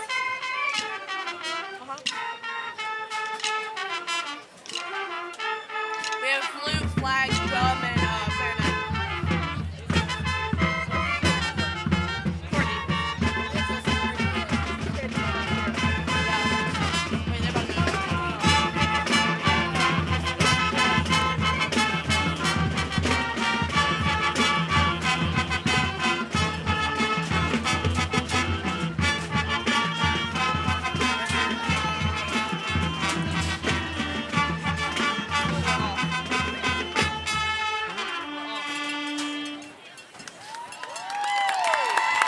Continuing our salute to Modern Top 40 Radio with a tune from Zed, Mara Morris, and Gray. The Middle. The what? What website is it that you can watch the games live?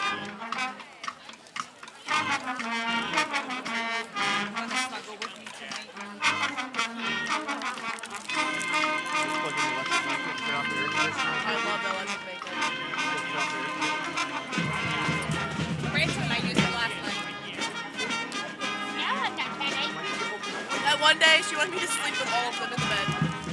We all snuggled. I was like, Kim, no. My water. Why wouldn't you snuggle with them? This is a dance kitty for 4. I'd try out.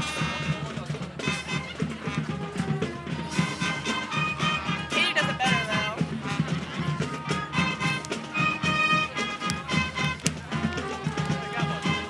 Yeah,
Welcome back to the pit, where your halftime score is Amanda Clearcreek 14, Bloom Carroll 7. First half summary report tonight brought to you by Fairfield County Parks, inviting you to Rock Mill weekends, Saturdays and Sundays until the end of October at Steepleton Park at Rock Mill in Lancaster. Tour the restored 1824 grist mill, and on the last Sunday of each month, see how milling was done over 100 years ago. Go down to the gorge or enjoy the stunning view from Rock Mill Covered Bridge. People come from all over the U.S. to see Rock Mill. Yes, they do. Have you seen this fantastic piece of history in our own backyard? See fairfieldcountyparks.org for details. All right, well, as we start here in the second half, it's going to be interesting to see if Bloom Carroll can get any kind of rhythm going on offense. That's going to be a really big challenge for them. Again, they weren't able to really get anything going because the Aces had the ball for such a long period of time. As we look here at the halftime stats here, again, just dominant there by the Aces. Yeah, rushing yards and passing yards. Bloom Carroll was able to amount one drive, and the positive we talked about is going up. The positive that they can look at is they're only down by 7 points. So they're right in this ball game. They're taking the ball here at the start of the second half, and they can go right down and score and tie up the game. Halftime stats are brought to you by Dr. Jeffrey Wilson, DDS. With over 35 years of experience, Dr. Jeffrey Wilson and his staff are committed to providing the best dental services to their patients. Happy patients make perfect smiles, and Dr. Jeffrey Wilson and his staff will make sure your dental health and comfort is their top concern. Now accepting new patients. As we see an onside kick, it's still loose, and Bloom Carroll does get it. But Dr. Wilson is currently located in Bremen. He's going to be expanding, though, to Lancaster this fall. His office can be reached at 740-569-7563 to make an appointment. Want to get out to Josh because he had a chance to talk to the coaches of both these teams as they Coach Dalton as he headed into the locker room, and I think Coach Bartholomew when he came out. What do they have to say, Josh? Possession was not something they were exactly focused on all week, but certainly it helped slow down a good offense and really needs to clean up some penalties that they had in the first half. Coach Bartholomew talked about his team playing timid in the first half and just told them, go out there and don't play nervous at all and just worry about the assignments that you're supposed to do. And he also said they need to attack more on defense and try and get the ball for their offense more. Pretty good start there on first down. It's a carry of about 6 on the play. Bring up a 2nd and 4 for the Bulldogs. In a game where the time of possession was so lopsided, the stats were so lopsided, you would think that it would be a blowout. But one positive, Coach Bartholomew's got to believe, we're only down a touchdown, guys. A touchdown and an extra point. We're right in this. Yeah, and with this offense, that really is nothing. They are able to strike quick and fast when they have the opportunity to do so. Eli Compass on the carry this time and going to be close to the first down.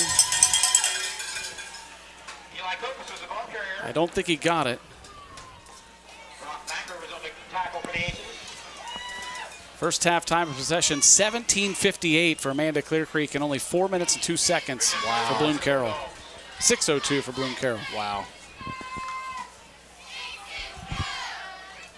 Here's Scarberry on the carry. Did you see the push that after Coons handed it off, he kind of gave him a push to try to push him through to that first down? Yeah, and I think one of the main reasons why they're able to be so successful, particularly in the running game, is the way they ride that handoff, that exchange between Coons and Scarberry. He really holds it in there, until the very last second. Either he pulls it or he lets it go and keeps those linebackers indecisive because they don't know who has the ball, and it also is able to help them in the passing game as well. 1st and 10. Coons this time gives it to Evans as he's wrapped up in the backfield. Big time loss for the Bulldogs. And this time they were all over both of them. Credit the defensive line by Amanda Clearcreek. They just attacked. I think they had a little bit of slant going on. They were able to beat those offensive linemen to the spots, got in those creases, and just made the tackle in the backfield. I think either had it been a give, as it was, or had Coons kept the ball, it probably would have been shut down either way. 2nd and 15 for the Bulldogs. Coons back to pass. Hits his man Evan Willett, but a good job on coverage that time by Brock Banker. See, and the nice thing, what happens for Amanda Clearcreek defensively, when they're able to get a negative play there for the Bulldogs, they're able to play a soft zone coverage. So it makes Coons have to go to the checkdowns, and they can keep everything in front of them, make the tackle as they did as soon as he makes the catch there, and keeps them pretty neutralized on the offensive side. 3rd and 10 for Bloom Carroll. Evans stands to the left of Otto Coons. Coons back to pass. He's got pressure, and it's incomplete. Lane Stevens was coming hard at him, and I think he had to get rid of it sooner than he wanted to. Yeah, and the reason Stevens was in there so quick was they had a wide receiver screen set up, and when that happens, you're usually pulling the lineman to try and get them out wide. But the thing is, the quarterback has to get the ball out of his hands as quick as possible because those linemen are coming from those vacated spots from the offensive linemen. Yeah. So that can be a problematic when you call a play like that. 4th and 10. Coons back to punt. It'll be Jace Miller back to receive it for the Aces. Miller lets it bounce at the 20, or the 10 rather, and it bounces into the end zone for a touchback. Now, I have not seen every single Bloom Carroll game over the last several years, but the ones that I've seen, I cannot remember a time where they have been as stymied as they are right now on offense. Maybe looking back to when they played Shelby in the playoffs a few years ago. Josh, can you remember a time where they just looked kind of out of sorts as they do tonight? I cannot remember a time that this Bloom Carroll team has really struggled on offense. And give credit to the Amanda defense. They were flying around that last series. They were been really aggressive all night tonight, and that's a big reason why Bloom Carroll's struggling on offense. Yeah. 1st and 10 for the Aces. They lead at 14-7. Madison will keep it himself. Gets up across the 25 and to about the 27, 28-yard line. Nice carry on 1st down. Yeah, and it's, again, those chunk yardage plays. When they're getting 5-6 yards a carry on offense, that's how they've been able to continue with those long sustained drives. 5 yards, 6 yards, 4 yards, 5 yards. Those are 1st down after 1st down after 1st down. It allows them to be able to play that ball control and keep the ball away from this Bloom Carroll offense. Miller splits out to the near side with Stevens. Madison to pass. He hits Stevens with it behind the line of scrimmage, and then Stevens just run after catch all the way across the 40 to about the 43-yard line. Boy, I like watching Stevens play. He's almost like, another kind of nerdy reference here. He's like the Juggernaut from the X-Men comics, if anybody knows anything about it. Just, very, very short and stout, but, just runs with so much power. And when he gets ahead of steam, you better get out of his way or he's going to run you over. I was expecting maybe a Craig Ironhead Hayward That too, yeah.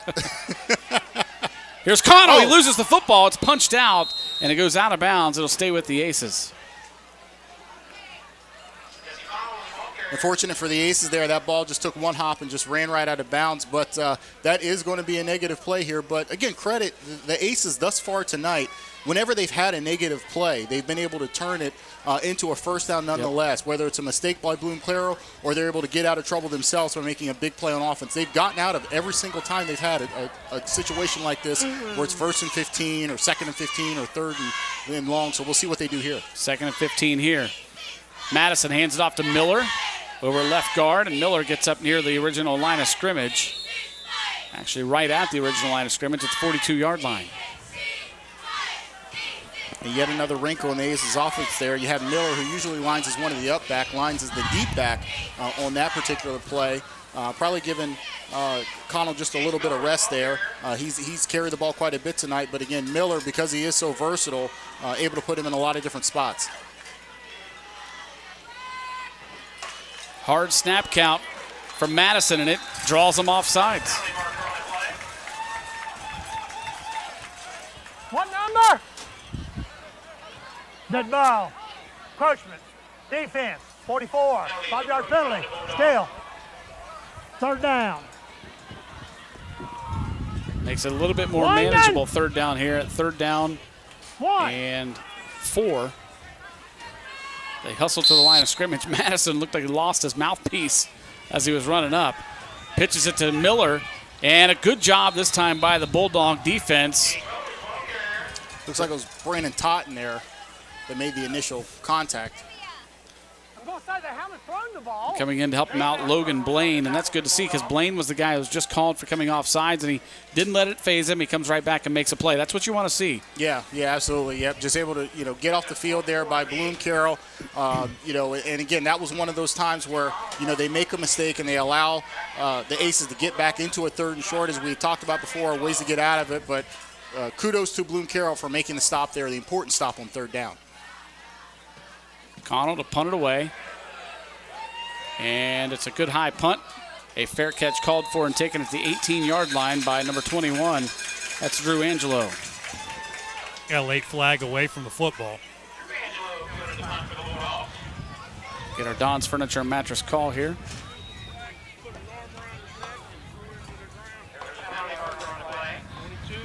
On the return team, on the kicking team. On the kicking team. And that was...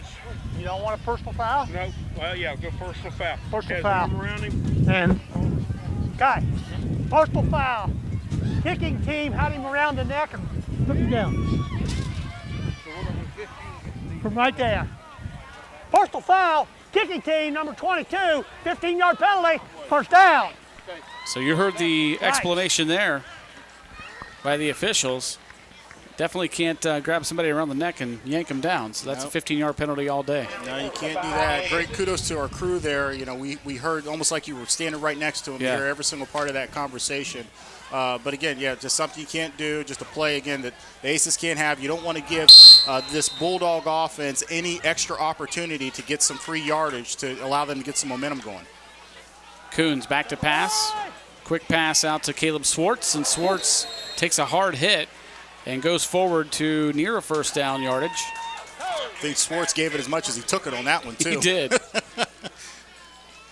We've seen that a lot tonight on both sides with Connell running on the side for the Aces. Well, you know, it's a rivalry football game. Yeah. And both teams, all the players know how important every play is, every possession is, and you know, they're just bringing it. Coons rolling, running for his life now. He's just going to tuck it in. No, he's going to fire one downfield, and it's tipped. Nice job by Peyton Madison to get a hand on it. If that's not tipped, that could be an easy completion there. Yeah, huge play. You know, and again, he had looked like the receiver, Evans on that play, had gotten behind the DBs, but Peyton Madison comes in at the very last second, just gets enough hand on the ball to be able to tip it over his head and fall harmlessly incomplete. Fortunate for the Aces there. How about the strength in the arm? I mean, that's on a dead run to the left, and he fires it 50 yards in the air. That's the thing, and those are things that we take for granted because we watch Coons so much, and he does those plays with such regularity. We think it's like commonplace for a high school quarterback to make a play like that. It's really not.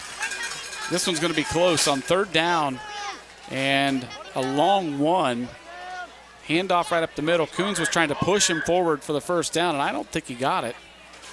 They're going to have to measure this one. Yeah.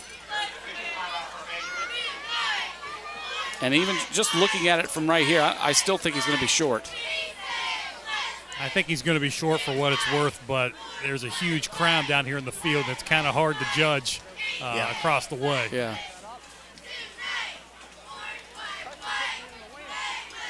Chain Gang getting a workout tonight.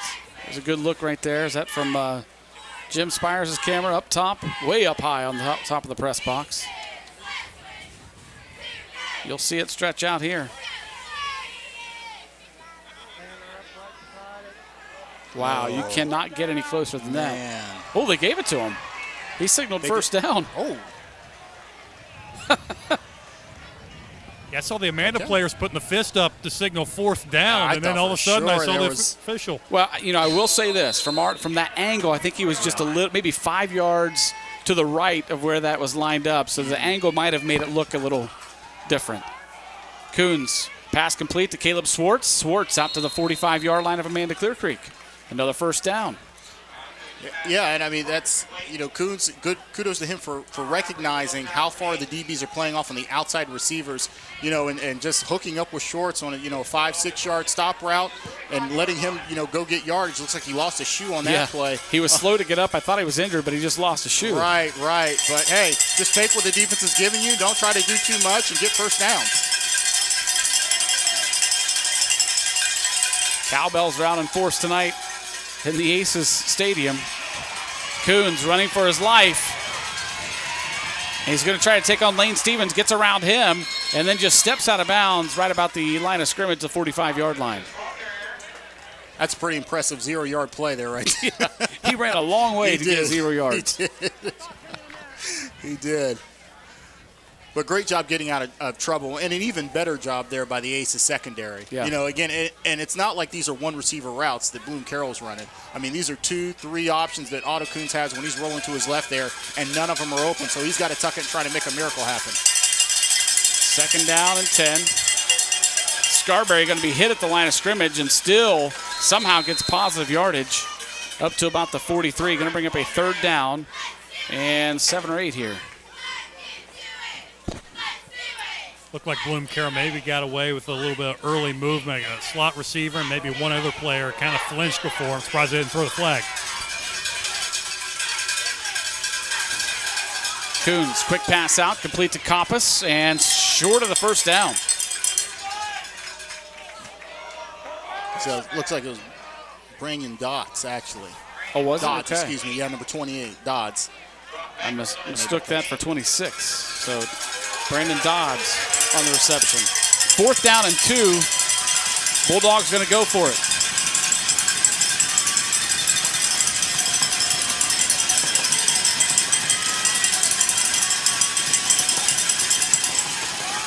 Coons, they'll have the 1st down to Evan Willett up to the 30-yard line.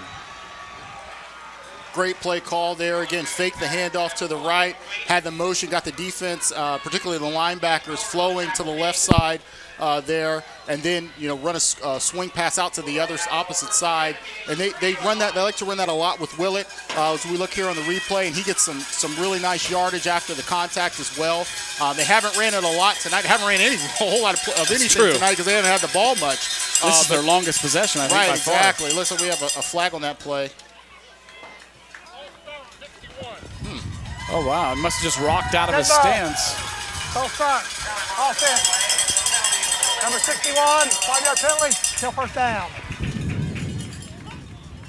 See, and that's a tough one to me because it seems like they could call that on any play. Yeah. And particularly when we have a lot of these teams that get the play from the line from the coach on the sidelines there, and they kind of look back to see what's coming. And I guess he just rocked a little bit too far back on that one.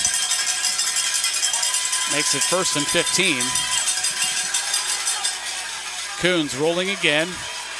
Going to tuck it and run, and will fight to try to get back up near the 30. They're going to mark him down at about the 31. 2nd down and 11 coming up. And Coons has not had a lot of time to throw back there tonight. Credit the Amanda Clearcreek defense for getting a lot of pressure on him. Yeah. Seth Hoffman in there, 57, also 67, Dalton Stump. And, of course, Lane Stevens. We've called his name a lot tonight.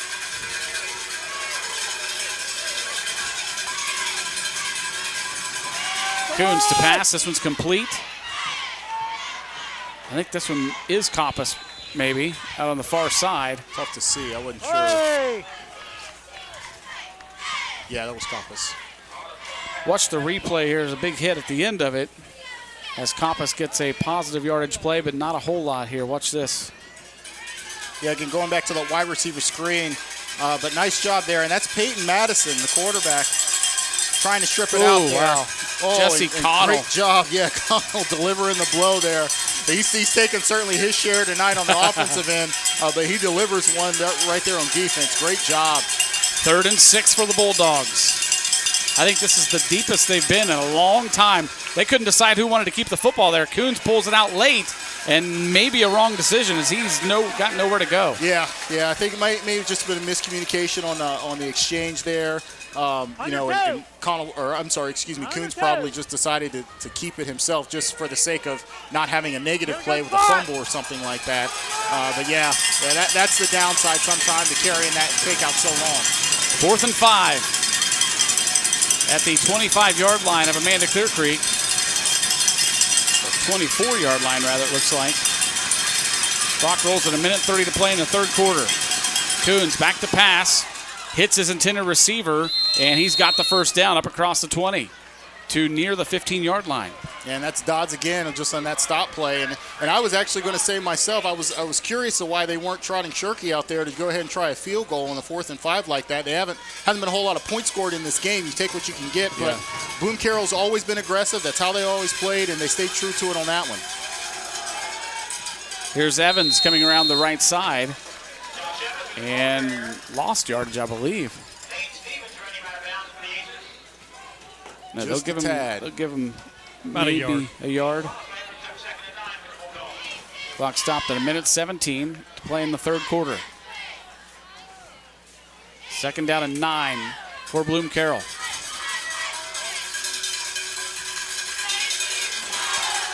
Coons has a man wide open. That's Coppice, and he's got a first down and more inside the 5-yard line. Yeah, and interesting to see, even though, short yardage, or not short yardage, but very close to the goal line, the defensive backs for Amanda Clearcreek are still playing very, very far off of those outside receivers.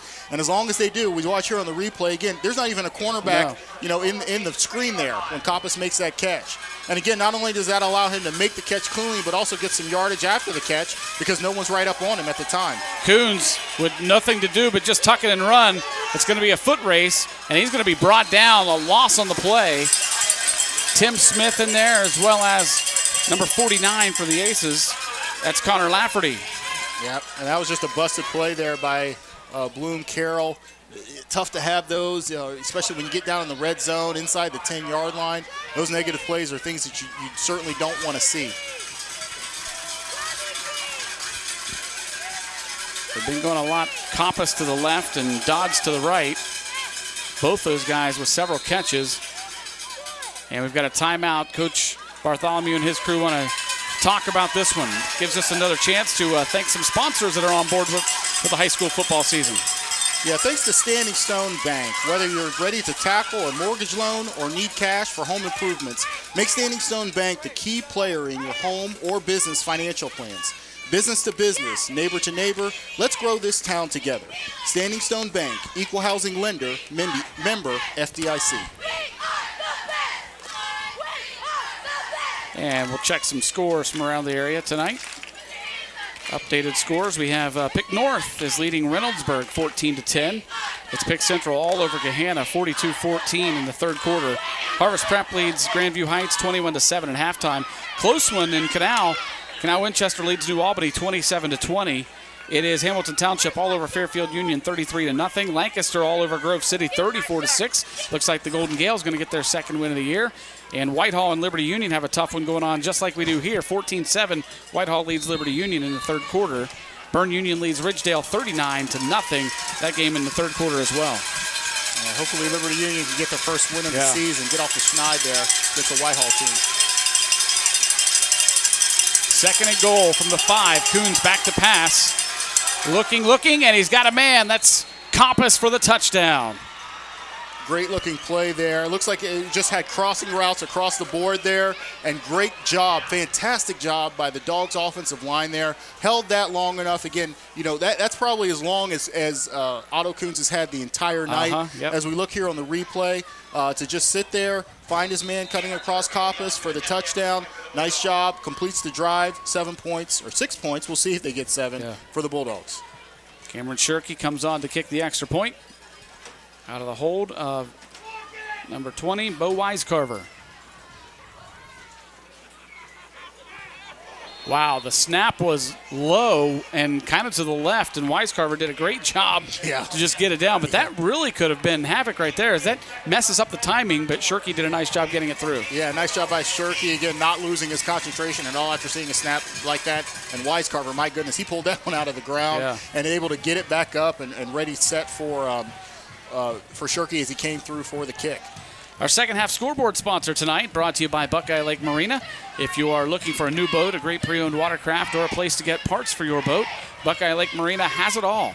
Buckeye Lake is back and better than ever, and the gang at Buckeye Lake Marina looks forward to your support. And while we're thanking some of our sponsors, just want to thank a few more here, Jared. Ohio University, Lancaster, Pickerington, Fairfield, DD, Huddle Tire, Dagger Law, and Lines Auto Service. Again, fantastic.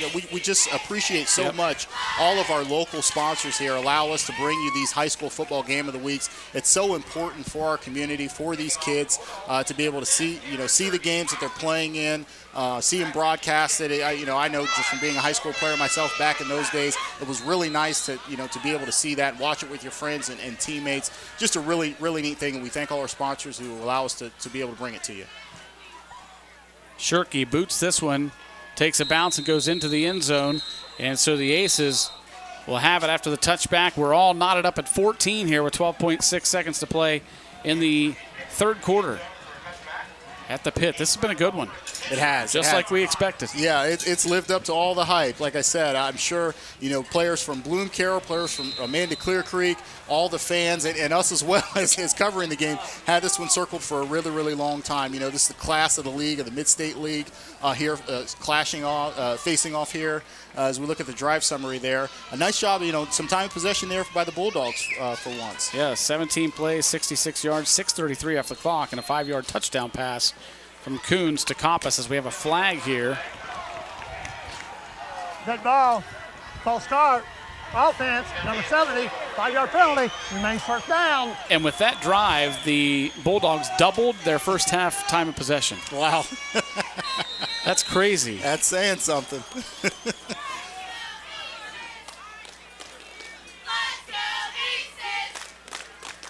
First and 15 after the penalty on the Aces.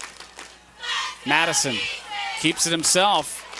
And Madison stays on his feet up across the 25. That's a really nice run on first and 15 for Peyton Madison. Gosh, he runs so hard. I mean, you would not think. I mean, they list him as 5'11", 175, but he runs like he's about 215. Yeah. I mean, he really runs hard, runs with power, runs behind his pads. Just an asset again from the quarterback position to have a runner like that. That's how the third quarter will end. We will go into the final 12 minutes. Actually, I better say the final 12 minutes of regulation, because this one has the makings of possible overtime here at the pit. And boy, you guys, I was not with you in the last game out here that we did this year when Amanda Clearcreek and Liberty Union had a classic.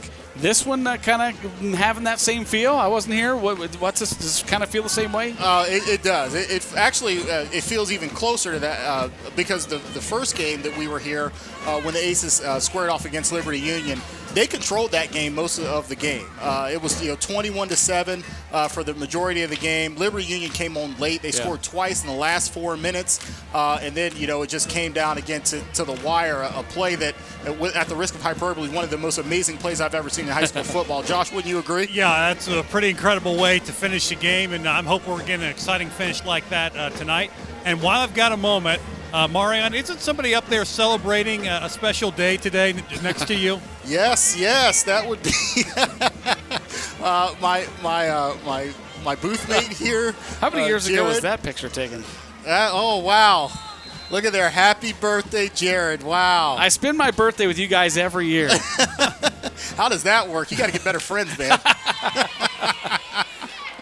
Thanks. I appreciate it, guys. And what is on that cake there? That was that's Peter Brady or Bobby Brady.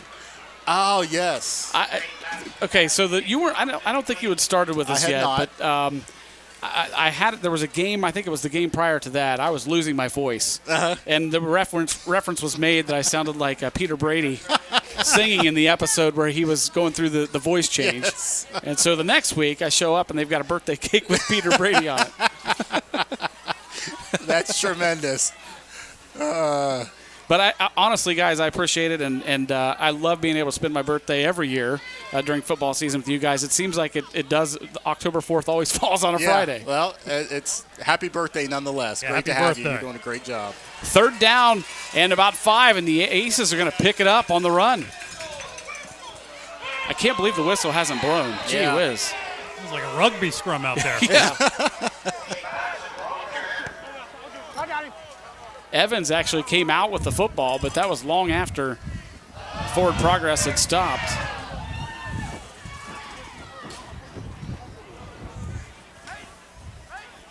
So 1st and 10 for the Aces. And the Aces, it's really important for them here, because at Bloom Carroll they did such a good job of keeping that offense on the sideline for most of the first half, pretty much all of the first half. Yeah. And now that they were able to get that drive, that 6-minute drive, and you saw Coons able to get some rhythm and momentum going on the offensive side of the football. So Amanda Clearcreek is going to want to try to stop that in its tracks and put together a nice long drive as they did in the first half. Madison pitches it out to Connell. Connell, man, he runs hard, and he's got another first down, I believe, for the Aces. Running like he was shot out of a cannon on that one.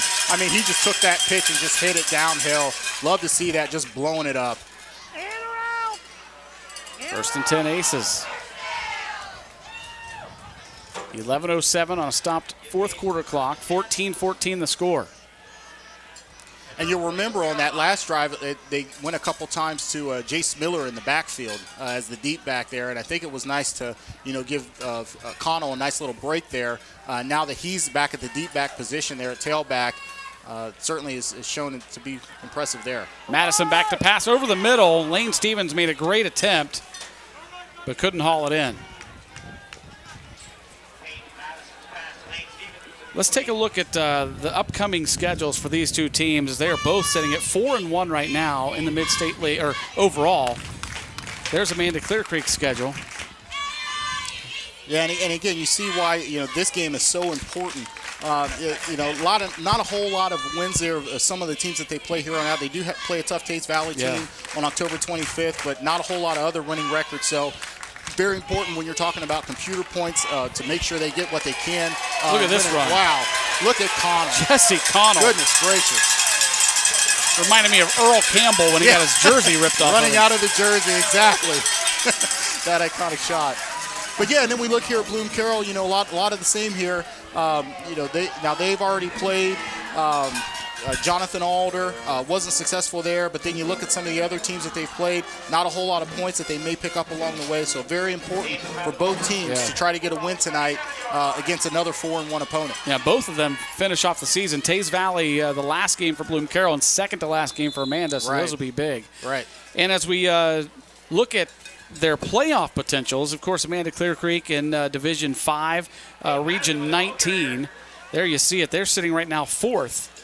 With that 4-1 record right behind Minford, Ironton, and Ridgewood. We've seen some classic battles with Amanda Clearcreek and Ironton in the past. Mm-hmm. And here's Bloom Carroll's. They are Division 4, Region 15. They're 7th. So both these teams needing wins because, like you said, not a lot of points left on the schedule. Right. And I know it's very important for both of these teams again to have that home field advantage. So I think Amanda Clearcreek at 4 would have a home field playoff game in the first round, and I know Bloom Carroll would like to have one as well. So it's very important for them to try to climb up the rankings and get a win tonight. And what may be more helpful for Amanda than Bloom Carroll, Amanda being a Division 5, most of everybody they will play is a bigger school than them the rest of the way. Yeah. So even a bad team in a bigger division will give you more points. Sure. And they could get some major points if they can get Tays Valley at the end of the year as well. Tays Valley being their Division 2, I think. Right. Correct. 3rd down and 5 for the Aces. And it's going to be a delay of game. Once again, that play clock not running. They got we got a timeout before the flag. All right. Okay. So the fans were getting antsy up here. First time out of the half. Yeah, the fans, somebody up here is keeping it on their watch because they're paying attention to that back judge as he puts his hand up. Mm-hmm. So a good call there by Coach Dalton to take a last-second timeout. It's right down in front of us there, the dad section. They're definitely keeping track of the timing. Yeah, and again, it doesn't take much here.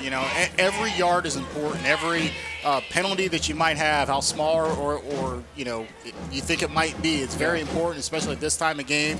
So good job by the Amanda Clearcreek coaching staff to recognize that they was getting down on the play clock, and I'm not sure if there was some confusion as far as what the play was with Madison, but they got that timeout in just in time to avoid that 5-yard penalty that would have put them in a 3rd and long. Timeouts tonight brought to you by the Carriage Company, located at 1031 North Memorial Drive. Check out their website at carriagecompany.com. I hear they've got some sweet deals.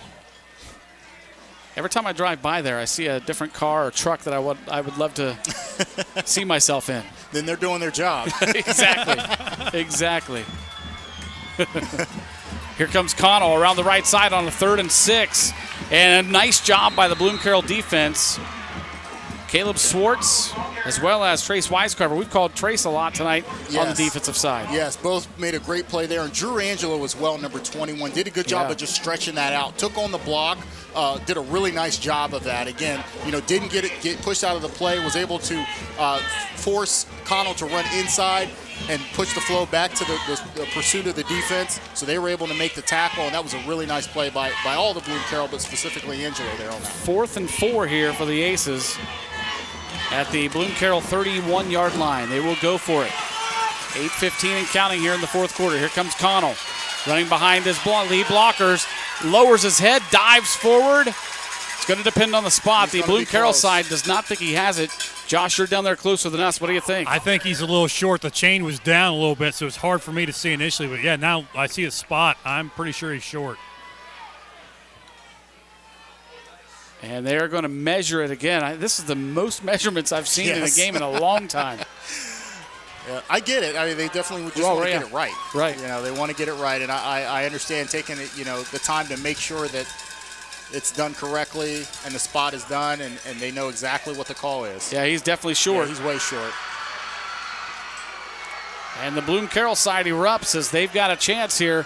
8:07 on the clock. They will take over on downs at their own 28-yard line. Yeah, nice job. Again, it's not a whole lot of fancy stuff that Amanda Clearcreek does. They're going to, they're lining up in that 2 tight 3 backs, running inside the tackles and then running those sweeps. They ran 2 back-to-back sweeps there, and great job on both of them by Bloom Carroll just to stretch it out just enough. The pursuit got there as quickly as possible, and they were able to get a stop there and get a turnover on downs.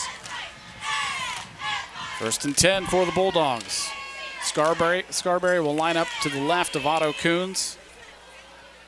Twins to the right, twins to the left.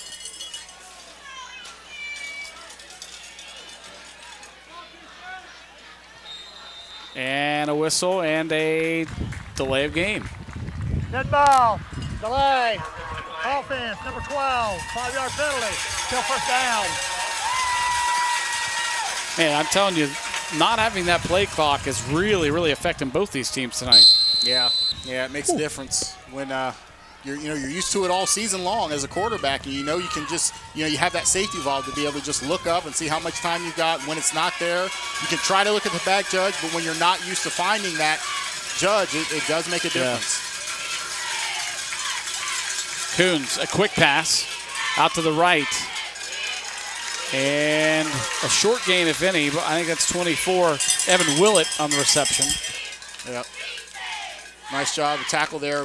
Peyton Madison was in on it, and he's done a really nice job. Hasn't been successful yet, but does a job of tackling the football every time he makes contact. He wraps up the ball carrier, and when he does, he's always trying to pull that football out. And I wouldn't be surprised if that is successful before the night's over. Coons over the middle and low. Yeah, are they going to give him the reception? No, they're going to say it hit the ground. Yeah, it was close, but again, I think it did just bounce before it got to the... His man was open, but I'm sure Coons would like to have that one back. Here's the replay. Yep, as he steps into his throw again, just bounces, short hops it. And he, as you said, Jared, he was open, and I'm sure, again, Coons will want to have that one back. That's one that he'll hit 9 times out of 10. Big 3rd down play here coming. 3rd down and 12. Coons, pass is complete across the 40 for a 1st down. Again, that is Brandon Dodds. He's had a heck of a game tonight. He's had a really nice night. Again, a lot of them have been in the easy variety where he just runs 5 yards and turns around. This one he does a really nice job of running a comeback route. Pushed the DB as far as he could and then snapped it off just in time to get the 1st down. I want to apologize. Brandon, not Brandon. I want to make sure I get his name right. On the right side now it's Josh Evans getting out to midfield. Yeah, and that was, again, just to go back to that play, that was just such a crucial play. Yeah. A wonderful play call again, and awareness by Dodds to know where the sticks were and to come back just in time to make sure he got that 1st down. Coons, quick pass to Willett. And Willett gets up to the 47-yard line. That's a 1st down. Great job by Jace Miller there. By the Aces, got off the block of Evans, and even though he didn't make the tackle, forced it inside and made a tough run for Willett. I think he would have been able to get another 6, 7, 8 yards if Jace Miller doesn't get off that block and make it tough for him. Clock rolls at 6:56 here in the ball game. Tied up at 14. Coons, quick pass out to Caleb Swartz. Swartz still on his feet across the 40. He's going to be up near a 1st down. And again, it's just a simple stop route by the outside receiver. I mean, at this point, it's kind of like stealing. As my receivers coach used to always say, if they're going to play that far off of you, run 5 yards and turn around, and if the ball's there, catch it and get as much as you can. And the Bulldogs have been able to turn those into some first downs here tonight. And as long as they keep playing off like that, I'm sure they'll keep trying to take advantage of it. 2nd and 2. Coons hands it to Scarberry right up the middle. Scarberry's got the first down. He's still on his feet, rumbling for more, and all the way up near the 25-yard line. What a run for Hobie Scarberry. Tough run there, and great job by Scarberry to keep those legs churning, moving, and not going down just because he felt contact. You know, make them earn it, make them bring it to the ground. As we watch here on the replay, you know, again, holds that, and Coons gives it to him, you know, very much quicker this time, and Scarberry just hits it running and keeps churning those legs. Nice job there. He got about 7 more yards with a guy on his back. After contact, yes, he did. Man, nice run. 1st and 10, ball spot at the 26, 5:53 and counting. Willett on the reception. And it's stripped out. Peyton Madison going the other way. He's got one man to beat. That's Coons. Madison down the far sideline, and he'll finally be brought down at the 15-yard line. What a turn of events there. And that might be the play that breaks it open. I'm not sure who punched that ball out, but Madison was right there on the spot. He's made so many plays on the offensive side of the ball. That time he just picks it up on the one hop and takes off running. Great job by Coons to track him down so it wasn't a touchdown, defensive touchdown the other way. But, man, what a turn of events here. Here it is. We'll see who. I think it was Madison. Was it Madison? I think it was Madison, and I just said he does such a good job of tackling the football every time he's in there. That time it bounced right up to him. He was able to pick it up off the bounce and take it. Yeah. Wow. And then a nice job to hold on to it as Coons was trying to swat it out of there. Yeah. Here's Jace Miller on the carry. Miller now being stood up, and they're trying to take the ball from him, but he gets up near the 10. Clock down to 5:28 and counting. And it just goes back to what I was saying. You know, I've been so impressed by Amanda Clearcreek and, again, their versatility of their football players. You know, Peyton Madison is more than a quarterback. He's making plays on the defensive side of the ball. He's making plays in special teams.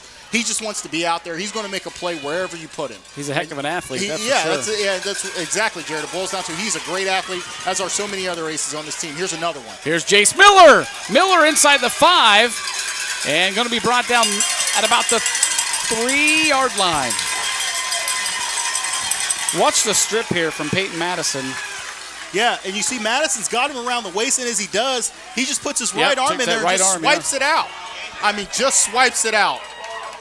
And then not only that, he knows it's live. Everyone else is going towards the ball carrier who's going down, but he knows he's pulled it out. Yeah. So he's able to just start sprinting the other way, picks it up on the one hop on a dead run. And again, Coons, with his speed, he's able to track him down. Otherwise, that's 6 the other way. What a play by Madison. 1st and goal here. And a whistle and a flag. This is going to be a false start on the Aces. False start. Offense, number 66. I think, they said 66. Yeah. Somebody on the offensive line. I thought they were going to get Jace Miller. It looked like he started moving forward, and then but they got the offensive lineman. Yeah, and those are the ones you can't have. Those pre-snap penalties when you're inside the 10-yard line. Those are just killer. Yeah. Those are just killer. That and 6 weeks into the season, that drives coaches crazy. You usually see those type of things week 1, week 2. Oh, yeah. So 1st and goal from the 8. Madison just keeps it himself right up the middle. Madison still on his feet. He scored. And he's into the end zone. Touchdown, Aces. Wow. Wow. That might be the longest quarterback sneak play I've seen in quite some time. Yeah.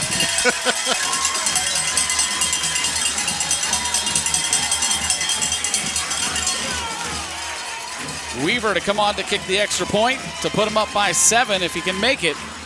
This is an important extra point right here with 4:05 to play in the ball game. Very important. There's a lot of time left. Even if there was 2 minutes left, Coons can take the Bulldogs right down the field, so they've got to make this one. Overloading the right side. Yep.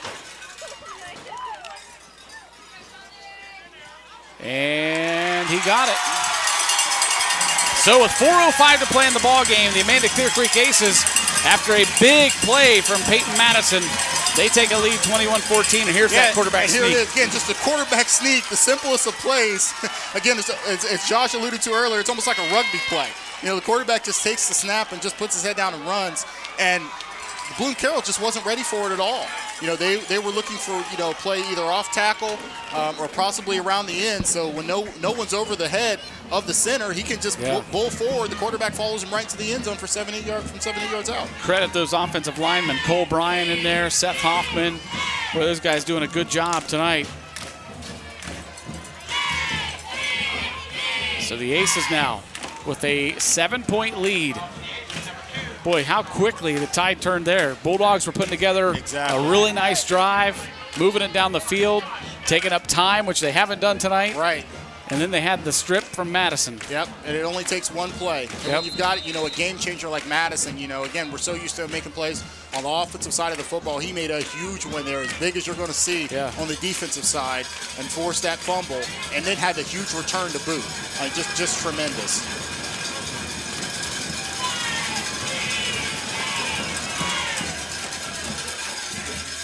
Woodruff's kickoff. Taken back deep. It's Coppice. Coppice still on his feet over the far sideline. This is a really nice return. I believe that was Eli Coppice, 26. Yeah, I think it was. And Coppice, as we look at the drive summary here, 4 plays, 15 yards, a minute 34 off the clock, an 8-yard touchdown run for Peyton Madison. Yeah, it doesn't take much when the defensive player returns it, you know, almost 50, 60 yards to get into the scoring potential there. But again, Coppice, you know, has done such a nice job on offense and defense and special teams. Only a sophomore, having a tremendous start to his career. Had a nice season last year as a freshman as well. Coons with trips to the left side. We've got Whistle.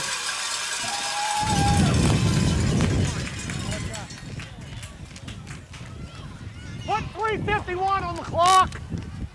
They're asking for 3:51 to be put on the game clock.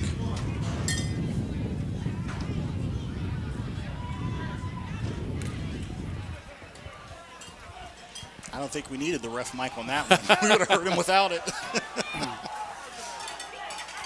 So 1st and 10 for the Bulldogs. You heard it, 3:51 to play in the ball game. Kickoff return. Aces lead it 21-14. Right there. Maybe it was a 4. Maybe it was a 4. Let's do that.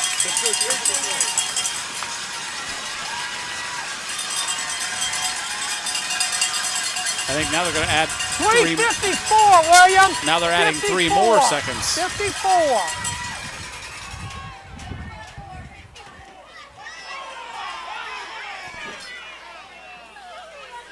So they're adding 3 more seconds to make it 3:54. A lot of moaning and groaning from the fans just for 3 seconds. I hear you. Natives are getting a little restless here. Yeah. Coons rolling to the near side. He has pressure. Hits his man. That's Dodds. Oh, wow. Dodds took a big hit from Jesse Connell. Yes. Well, Lott and Connell tonight have been bringing some big hits. Yeah. Yes, they have.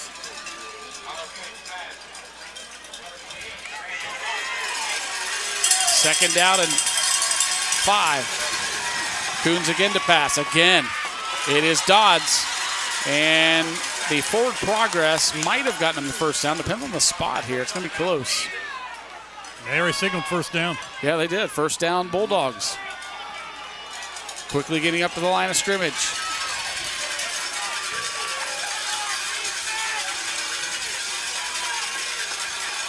Coons rolls opposite side now. Has a man wide open, and he missed it. Just went through his hands. Oh. Yeah, I thought he caught that. My goodness. Tough break there by Coppice. Yeah. You know he'll want that one back.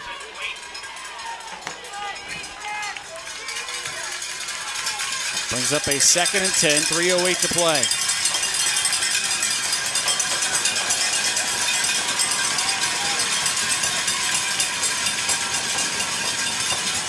Coons. There's that pump. And again, just overthrows his intended receiver. That's Brandon Dodds. Yeah, it was the right play call, though. They've been running that, short flat, either a stop route or a flat route there so many times to that side of the field, particularly with Dodds. But that time he does a little bit of a double moves and then tries to get on top of the corner, which he does, but just overshot by Coons there, fell incomplete. 3rd down and 10 for the Bulldogs. Coons with lots of pressure. Screen pass to Scarberry. Scarberry trying to get a block. Scarberry cuts back to the middle, still on his feet to the 40. And Hobie Scarberry, with yards after the catch, gets the first down. Wow, and kudos to Lane Stevens. I mean, he did such a good job fighting through that block and held Scarberry up for quite a long time. You thought that the pursuit would have been able to get there. Again, nice play call as well. Coons running to his right, throw back to the left. And look at Lane Stevens fighting through two blocks there and gets his hand on Scarberry. Still almost made the play, but just missed there. Coons passes out complete to Caleb Swartz. And Swartz gets out of bounds, I believe, close to the sticks. 2:34 to play in the ball game as the clock is stopped. Ball be spotted at the 27-yard line.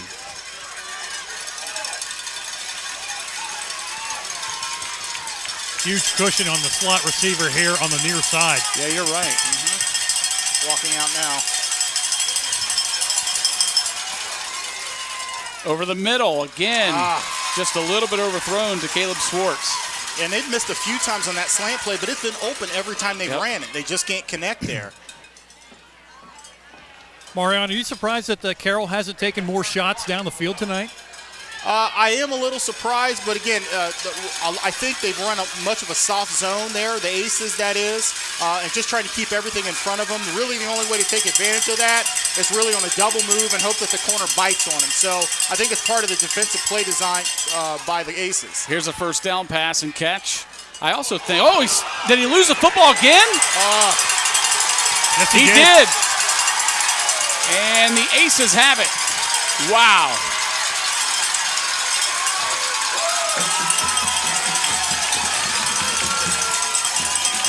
Not sure if that was stripped again or what happened, but the Aces with another big play. Yeah, we'll take a look at the replay here. Again, just a screen pass to Willett. They've ran it so many times. And as he's going to the ground, it's tough to see around the other players, but it looks like the ball came out as he was going to the ground. And again, there it is. Yep, and there it is running free. And it looks like Jace Miller able to get to the football and get it recovered for the Aces. Wow. So the Aces have it, 1st and 10 at their 10.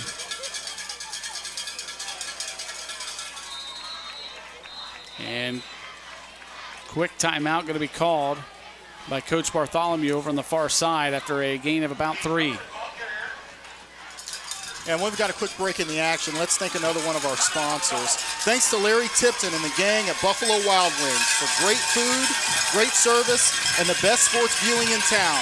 It's all at Buffalo Wild Wings in the Plaza Shopping Center on North Memorial Drive. And remember, all of our football games will be televised with their instant replay on the big screens immediately after the game at Buffalo Wild Wings Lancaster location. Checking some scores around the area. Pickerington Central leads Gahanna 49-28 in the 4th quarter.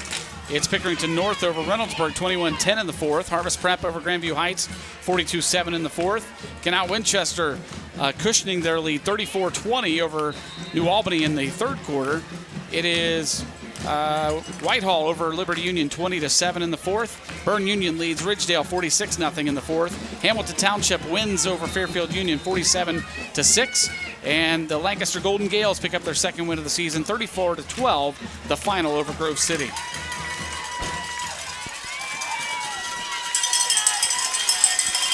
Second and 7 for the Aces. As Bloom Carroll comes out here, they've only got one more timeout, so it's really important that they get a stop here, get a timeout, and then hopefully force the Aces into a passing situation. Here's Connell running hard up the middle, and he's got a first down. And that's not what they wanted to do. Again, if they had been able to, hold them to a short yardage play, maybe force a 3rd and long, they would have had to try to throw the ball. But they get a first down here, a new fresh set of downs. Bloom Carroll has to burn their last time out, and things are not looking very good for the Bloom Carroll Bulldogs. And the Cowbells are out in force tonight.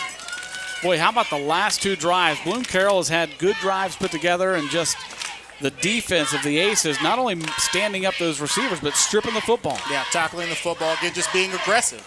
When it comes down to it, that's what you want to see. You want to see, not only, again, just bringing the physicality at the point of attack, trying to get the runner on the ground, but also trying to take that football like it's yours, because, it is, trying to get that ball out and making sure that that runner is holding on to it as hard as they can, because if they're not, you can pull it out. Again, just, that's great coaching by the Amanda Clearcreek staff as well, to make sure that their defensive players know that ball carrier at any time, try to get that ball out when you get a chance to. 1st and 10 for the Aces. Madison turns, hands it to Connell. And Connell will be brought down right about the 27-yard line as he falls forward. And with the new 40-second play clock, this really makes it tough on Bloom Carroll. Without any timeouts, they're going to lose a lot of time here. So at this point, the Aces offense, particularly Peyton Madison, going to have to rely on watching that back judge when he raises his hand to snap the football.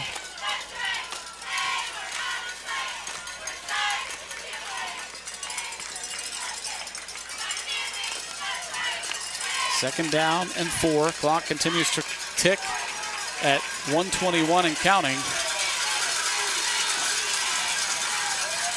And Coach Dalton takes a timeout as the play clock was rolling down dangerously close to being a delay of game. Well, as we have a stoppage right here, I know that there's still 1:17 left to go in the game, but let's get our players of the game. We're going to do one from each team. This is going to be really tough, I think, particularly on the Amanda Clearcreek side. They've had 2 guys that I know of. Have we ever given it to 2 guys? Can we give it to 2 guys? Why not? Hey, we can do whatever we want. It's your birthday.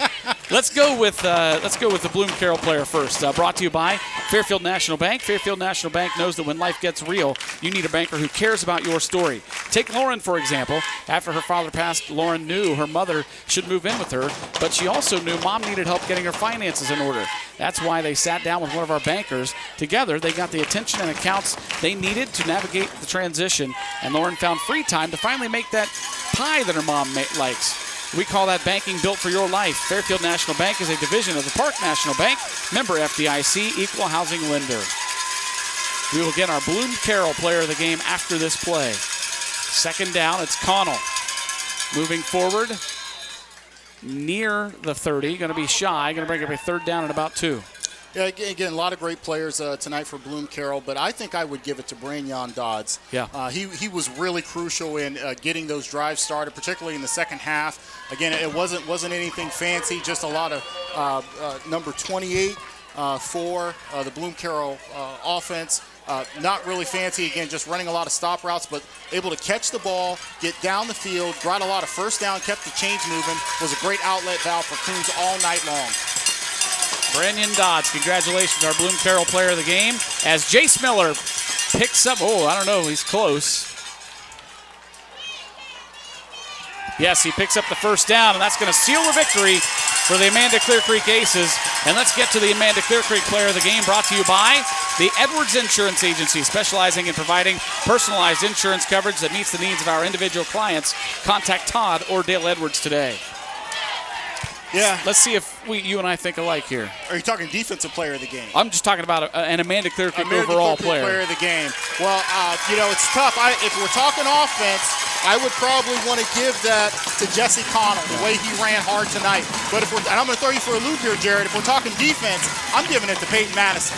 Let's just give it to both of them. Let's give it to both of them. Why not?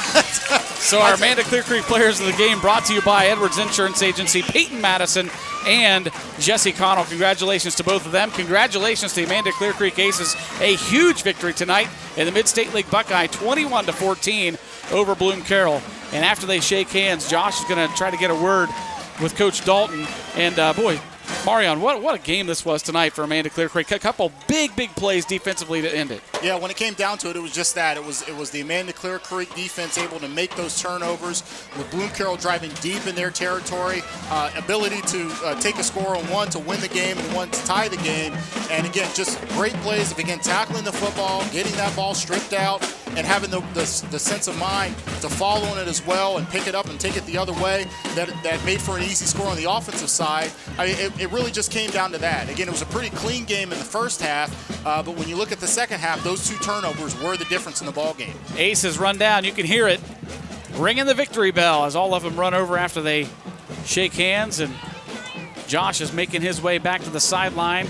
He's got Coach Steve Dalton down there, victorious Coach Dalton with the Amanda Clearcreek Aces. So let's head down to the sideline to Josh. Down here with Coach Steve Dalton. Coach, heck of a game by your guys tonight. You guys dominated the time of possession. Was that something that you guys were planning for all week? Well, it's sometimes when you got a high caliber offense like theirs, sometimes a good offense can be a great defense. I don't know that we had a goal of so many minutes of time possession, but we've really been trying to get our offensive line to get off the ball, kind of the Amanda of old, just control the line of scrimmage and really challenge them this week. And man, did they respond. We had a great week of practice led by our seniors. We came back from taking a bad lump last week, and I am so proud of these guys. I mean, every single one of them, from the guys on the field, the guys on the sideline, just so many positives. How about Peyton Madison's play there on defense to come up with the strip and the recovery? Yeah, we talked about it, at some point in the fourth quarter, we expected it to be a one-score game. There was going to be a play. We didn't know who or where or when, but there's going to be a play in the fourth quarter and leave it to one of our seniors to just find a way and keep fighting and, set us up for what turned out to be the game winner, and then getting another one on a deep in our end that could have potentially tied it up. So I'll have to see a film. I'm not sure who calls that or jumped on it. Regardless, that's just a fantastic team win. Coach, congratulations on the win. Go celebrate. Thanks a lot, guys. Appreciate it. That's head coach Steve Dalton of Amanda Clearcreek. Guys, we'll send it back up to you. Thanks, Josh, and thanks to Coach Dalton. Tonight's final stats are brought to you by Dr. Jeffrey Wilson, DDS. With over 35 years of experience, Dr. Jeffrey Wilson and his staff are committed to providing the best dental services to their patients. Happy patients make perfect smiles, and Dr. Jeffrey Wilson and his staff will make sure your dental health and comfort is their top concern.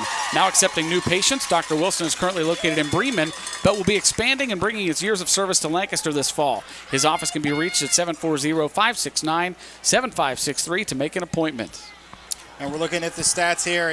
You can see them yourself there. 230 big yards by the Amanda Clearcreek Aces.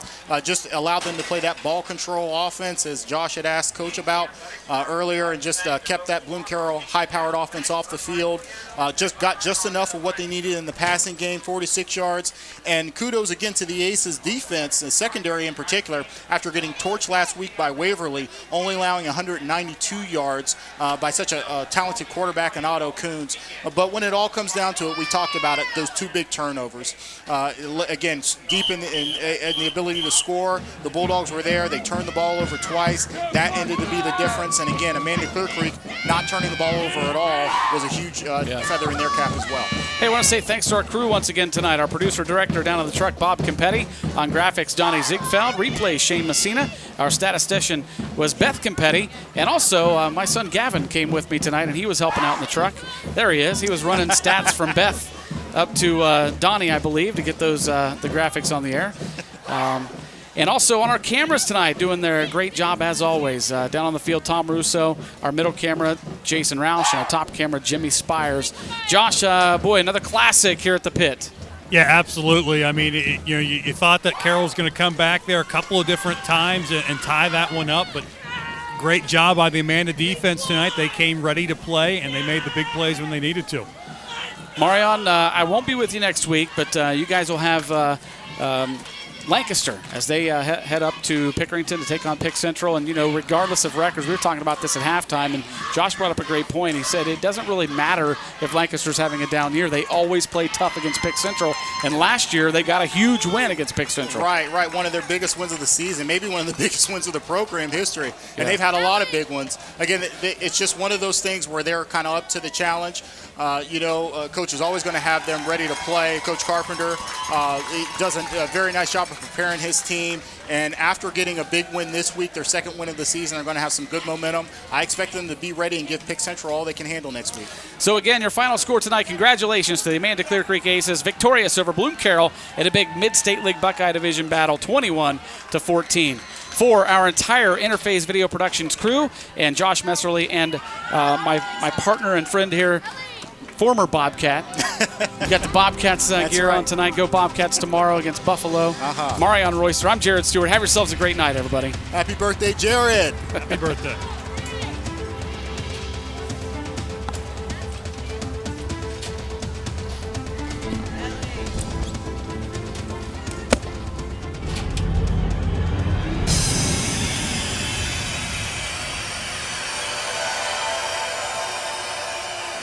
IVP Sports presents the Buffalo Wild Wings High School Football Game of the Week. Brought to you by Fairfield Medical Center, Ohio University Lancaster, Standing Stone Bank, North Body Shop, Dawn's Furniture, South Central Power, the Fairfield County Board of Developmental Disabilities, Fairfield National Bank, Jeffrey Wilson DDS, Matt Taylor Kia, Fairfield County Adam H., the Frankie Smith Funeral Home, Fairfield County Parks, the Edwards Insurance Agency, Dagger Law, the Carriage Company, Connor Insurance Agency, Personal Touch Party Rentals and Events, the Huddle Tire Company, Fairfield Federal, Lines Auto Service, Sheridan Funeral Home, and Buckeye Lake Marina.